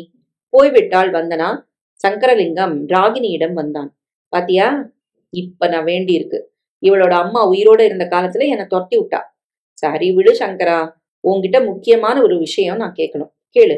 ஒரு வருஷத்துக்கு முன்னால இதே வேணுகோபால வீட்ட ஒரு திட்டம் போட்டமே, அதை நீ நடத்தலையா? ஏன் நடத்தல? மெடிக்கல் ஷாப் ஆள் கிட்ட சொல்லி அதெல்லாம் தூண்டுற மாதிரி மருந்தை நான் தர சொன்னனே வேணுவுக்கு, அவன் தரலையா? தந்தானே. இங்க வேலை பாக்குற முத்து தானே அதை வாங்கிட்டு போயிருக்கிறான். வேணுவுக்கு அந்த மருந்தை தந்தானா? தந்திருக்கான். அதே நாள்ல வேணு இந்த வந்தனாவோட ஹோட்டலுக்கு போயிருக்கான். ஹோட்டல்ல இவங்க ரூம் எடுத்ததுக்கு நம்ம ஆள் சாட்சி. இல்ல, நீ ஏமாந்துட்ட. இப்பவும் வேணுவுக்கும் வந்தனாவுக்கும் மத்தியில நல்ல நட்பு தான் இருக்கு. தப்பு ராகினி, அது நடந்திருக்கு. உங்ககிட்ட வேஷம் போடுறா. சரி, ஹோட்டல்ல இவங்க ரூம் எடுத்த அந்த நாள் எதுன்னு உன்னால் சொல்ல முடியுமா? எதுக்கு? நீ நினைச்சது ஒண்ணு, நடந்தது வேற. நான் இன்னும் 1 மணி நேரத்துல தகவல் தரேன். தகவல் மட்டும் போதாது, நீ நிரூபிக்கணும். சங்கரலிங்கம் யாருக்கோ போன் செய்தான். நிறைய பேசினான். கட் செய்து மறுபடியும் டயல் செய்தான். ராகினியிடம் வந்தான். ஹோட்டல் இம்பீரியல்ல மார்ச் மாசம் 17ஆம் தேதி ராத்திரி 8 மணிக்கு 3வது மாடியில ரூம் நம்பர் 314ல பதிவு செய்யப்பட்டிருக்கு. நான் நிரூபிக்க தயார். வேணுகோபால் கையெழுத்திற்கு லெட்ஜர்ல. இரு வர. ராகினி அவசரமாக அவுட் ஹவுஸ் வந்தாள். வந்தனா, இங்க வா. என்ன ராகினி, உன் கீர்த்தனா கெடுக்கப்பட்ட நாள் மார்ச் 17ஆம் தேதியா? ஆமா, எப்படி கரெக்டா கேட்ட? அவளுக்கு எடுத்தது யாருன்னு நான் உனக்கு சொல்றேன். எப்படி? வா என்னோட. வந்தனா குழந்தையை கையில் எடுத்துக்கொண்டாள். ஆட்டோவில் ஏறினார்கள். ஹோட்டல் இம்பீரியல் வாசலில் அது நிற்க உள்ளே வந்தார்கள். லெட்ஜரை புரட்ட சொன்னாள் ராகினி. பார்த்தாள் வந்தனா. வேணுகோபால் ரூம் போட்டிருக்காரு, மார்ச் 17. கீர்த்தனாவை இங்க கூட்டிட்டு வந்து கெடுத்தது அவர்தான். என்னது? எவ்வளவு பெரிய அயோக்கியன் பாத்தியா வேணுகோபால். உன்கிட்ட வேஷம் போட்டிருக்கான். இந்த குழந்தைக்கு அப்பா அவன்தான். தான் குட்டு உடஞ்சிடக்கூடாதேன்னு உண்மையை மறைச்சிருக்கிறான். அதனாலதான் இத அநாத விடுதியில கொண்டு போய் சேர்க்க சொல்லியிருக்கான். அவனையா நீ கடவுளா நினைச்ச? உன் குடும்பம் அழியவே அவன்தான் காரணம். என்ன செய்ய போற வந்தனா? வந்தனா பேசவில்லை. இனிமேலும் இவன்கிட்ட வேலையா இந்த பங்களா வாசமும் உனக்கு அவசியம் தானா? உங்க அக்காவை கெடுத்த அவன் உன் மேல கை வைக்க மாட்டான்னு என்ன நிச்சயம்? சொல்லு வந்தனா. வந்தனா பேசாமல் ஆட்டோவில் ஏறிவிட்டாள். பங்களா வந்ததும், நீ போ ராகினி, போய் சமையல் வேலையை கவனி. வந்தனா, நீ என்ன கொஞ்சம் தனியா விடு, நான் யோசிக்கணும் நிறைய. விடேன் பிளீஸ். சரி வந்தனா. ராகினி பங்களாவுக்கு வந்து விட்டாள். சங்கரலிங்கம் இருந்தான். நீ என்ன இங்க வந்துட்ட? குழந்தைய பாத்துக்கத்தானே உன்னை நியமிச்சாங்க. அந்த வேலை இனிமே எனக்கு இருக்காது. ஏன்? வந்தனா ரோஷக்காரி, இந்த வீட்டுல நிச்சயம் இருக்க மாட்டா. அவ அக்காவோட குழந்தைய தூக்கிட்டு போயிருவா. வேணுகோபால் மூஞ்சில கூட அவ முடிக்க மாட்டா. இங்க கதைய வேற மாதிரி திருப்பி நாம ஓட்டிக்கலாம். வேணு சொத்துக்கு வாரிசா? விட்டுருவனா? வந்தனா வரவாலதான் வேணு நல்லவரானாரு. மறுபடியும் மது பொன் சொகம்னு வேணுவ திசை திருப்பத்தானே நான் வந்திருக்கேன். உன் திட்டம் பிரமாதம். எல்லாத்தையும் உசுப்பி விடுற மாத்திரையை கொடுத்து வேணுவ தூண்டி விட்டோம். ஆனா என்ன, தங்கச்சிக்கு பதிலா அக்கா மாட்டிக்கிட்டா. அதுவும் நல்லதுதான். செத்தும் தொலைச்சிட்டாலே. இவளையும் ஒழிச்சிடலாம் கூடிய சீக்கிரம். சரி, எனக்கு என்ன லாபம்? சங்கரலிங்கம் கேட்க, என்ன வயசு சங்கரா உனக்கு? 42. பிரமாதமா தான் இருக்கு நீ. அவனை நெருங்கி கைகளை பிடித்தாள். சங்கரலிங்கம் சூடானான். இப்ப வேண்டாம். வந்தனாவை துரத்திட்டு வேணுவுக்கு மூக்கு முட்டை குடிக்க தந்துட்டு நீயும் நானும் ஜாலி பண்ணலாம். உனக்கு அசாத்திய மூளை. ராகினி விளங்கி வந்தாள். கதவோரம் நிழலாடியதை அவர்கள் இருவருமே கவனிக்கவில்லை.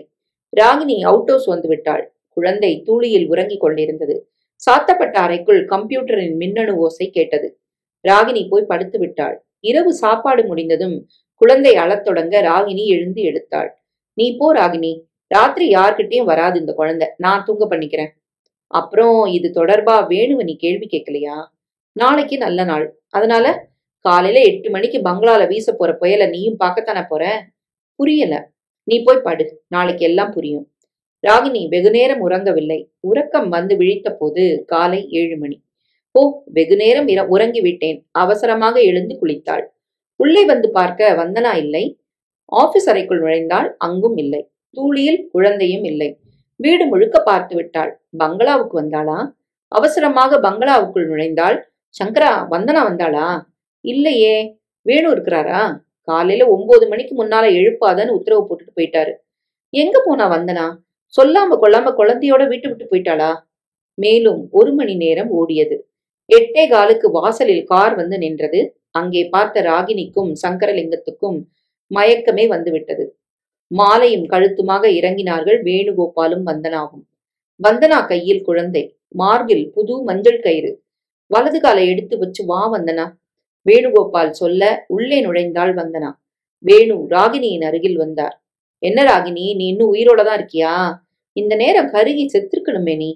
ராகினிக்கு பேச நாக்கு எழும்பவில்லை. இன்னைக்கு காலையில திருவேற்காடு கோயில்ல 6:07 முகூர்த்தம். எனக்கும் வந்தனாவுக்கும் கல்யாணம் நடந்தாச்சு. கல்யாணம் முடிஞ்சதும் நேரா இங்க வந்துட்டோம். ராகினி வந்தனாவிடம் வந்தாள். உனக்கு வெக்கமா இல்ல? நான் ஏன் ராகினி வெக்கப்படணும்? உன்ன மாதிரியா நானு? நீ ஹோட்டல் கூட்டு போய் நிரூபிச்சப்போ நானும் ஆத்திரப்படத்தான் செஞ்சேன். அவுட் ஹவுஸ் போய் படுத்தேன். படுக்க முடியல. தாழ மாட்டாம உடனே பங்களா வந்தேன். நீயும் இந்த பாவி சங்கரலிங்கமும் பேசின எல்லாத்தையும் கேட்டேன். சாதாரணமா இருந்த மனுஷனை காமவசப்பட வச்சு இந்த நெருப்புல எங்க அக்காவை குளிர்காய விட்டீங்க. அது அவர் தப்பு இல்ல, அவர் தெரிஞ்சு செய்யல. ஆனா நீங்க கெடுதல் செய்யறதா நினைச்சு நன்மை செஞ்சிட்டீங்க. எங்க அக்கா பைத்தியமா சாகல. தெளிஞ்சு ஒரு சுமங்கலியா தாயாத்தான் போனா. இப்பவும் நான் உரிமை கொண்டாடல. சொல்லிட்டு போகத்தான் வந்தேன். எங்க அக்கா கடைசி வரைக்கும் இவரை காட்டி கொடுக்கல. நான் அந்த தப்ப செஞ்சா அவளை அவமானப்படுத்தின மாதிரி ஆகும். வேணுகோபால் தொடர்ந்தார். நான் தான் தப்பு செஞ்சுட்டேன். என் போலி கௌரவத்துக்காக ஒரு குடும்பத்தையே பலியாக்குனேன். அப்பவே கீர்த்தனாவை நான் ஏத்துக்கிட்டு இருந்தா அவளும் அம்மாவும் செத்திருக்க மாட்டாங்க. பாவினா இல்லைங்க, அது விதி. அந்த பாவத்துக்கு பிராயச்சித்தம் தேடத்தான் உன் கழுத்துல நான் தாலி கட்டினேன் வந்தனா. இது பொருந்தா கல்யாணம் தான். 60க்கும் 20க்கும் முடிச்சு போட முடியுமா? இந்த மஞ்சள் கயிறு பேருக்குத்தான். ஊருக்கு முன்னால என் குழந்தைய ஆளாக்குற தாயா நீ இருக்கிறதுனால உனக்கு மனைவி ஸ்தானம். 4 பேர் தப்பா பேசக்கூடாது பாரு. ஆனா மானசீகமா எனக்கு நீ மகதான். நீதான் எனக்கு மூத்த மக. நான் உருவாக்குற இந்த குழந்தை கூட அப்புறம்தான். வந்தனாவை அவர் தன்னோடு சேர்த்து அணைத்துக் கொள்ள ராகினியும் சங்கரலிங்கமும் முகம் வெளியேறி கொண்டிருந்தார்கள். இந்த கன்னிப்பெண் வந்தனா ஒரு குழந்தை பெறாமலேயே தாயாவதன் மூலம் நியாயத்தை, நீதியை நிலைநிறுத்தி விட்டாள். குழந்தை வேணுகோபாலின் முகம் பார்த்து மலர்ந்து சிரிக்க அதன் நெற்றியில் அழுத்தமாக முத்தமிட்டார் வேணு.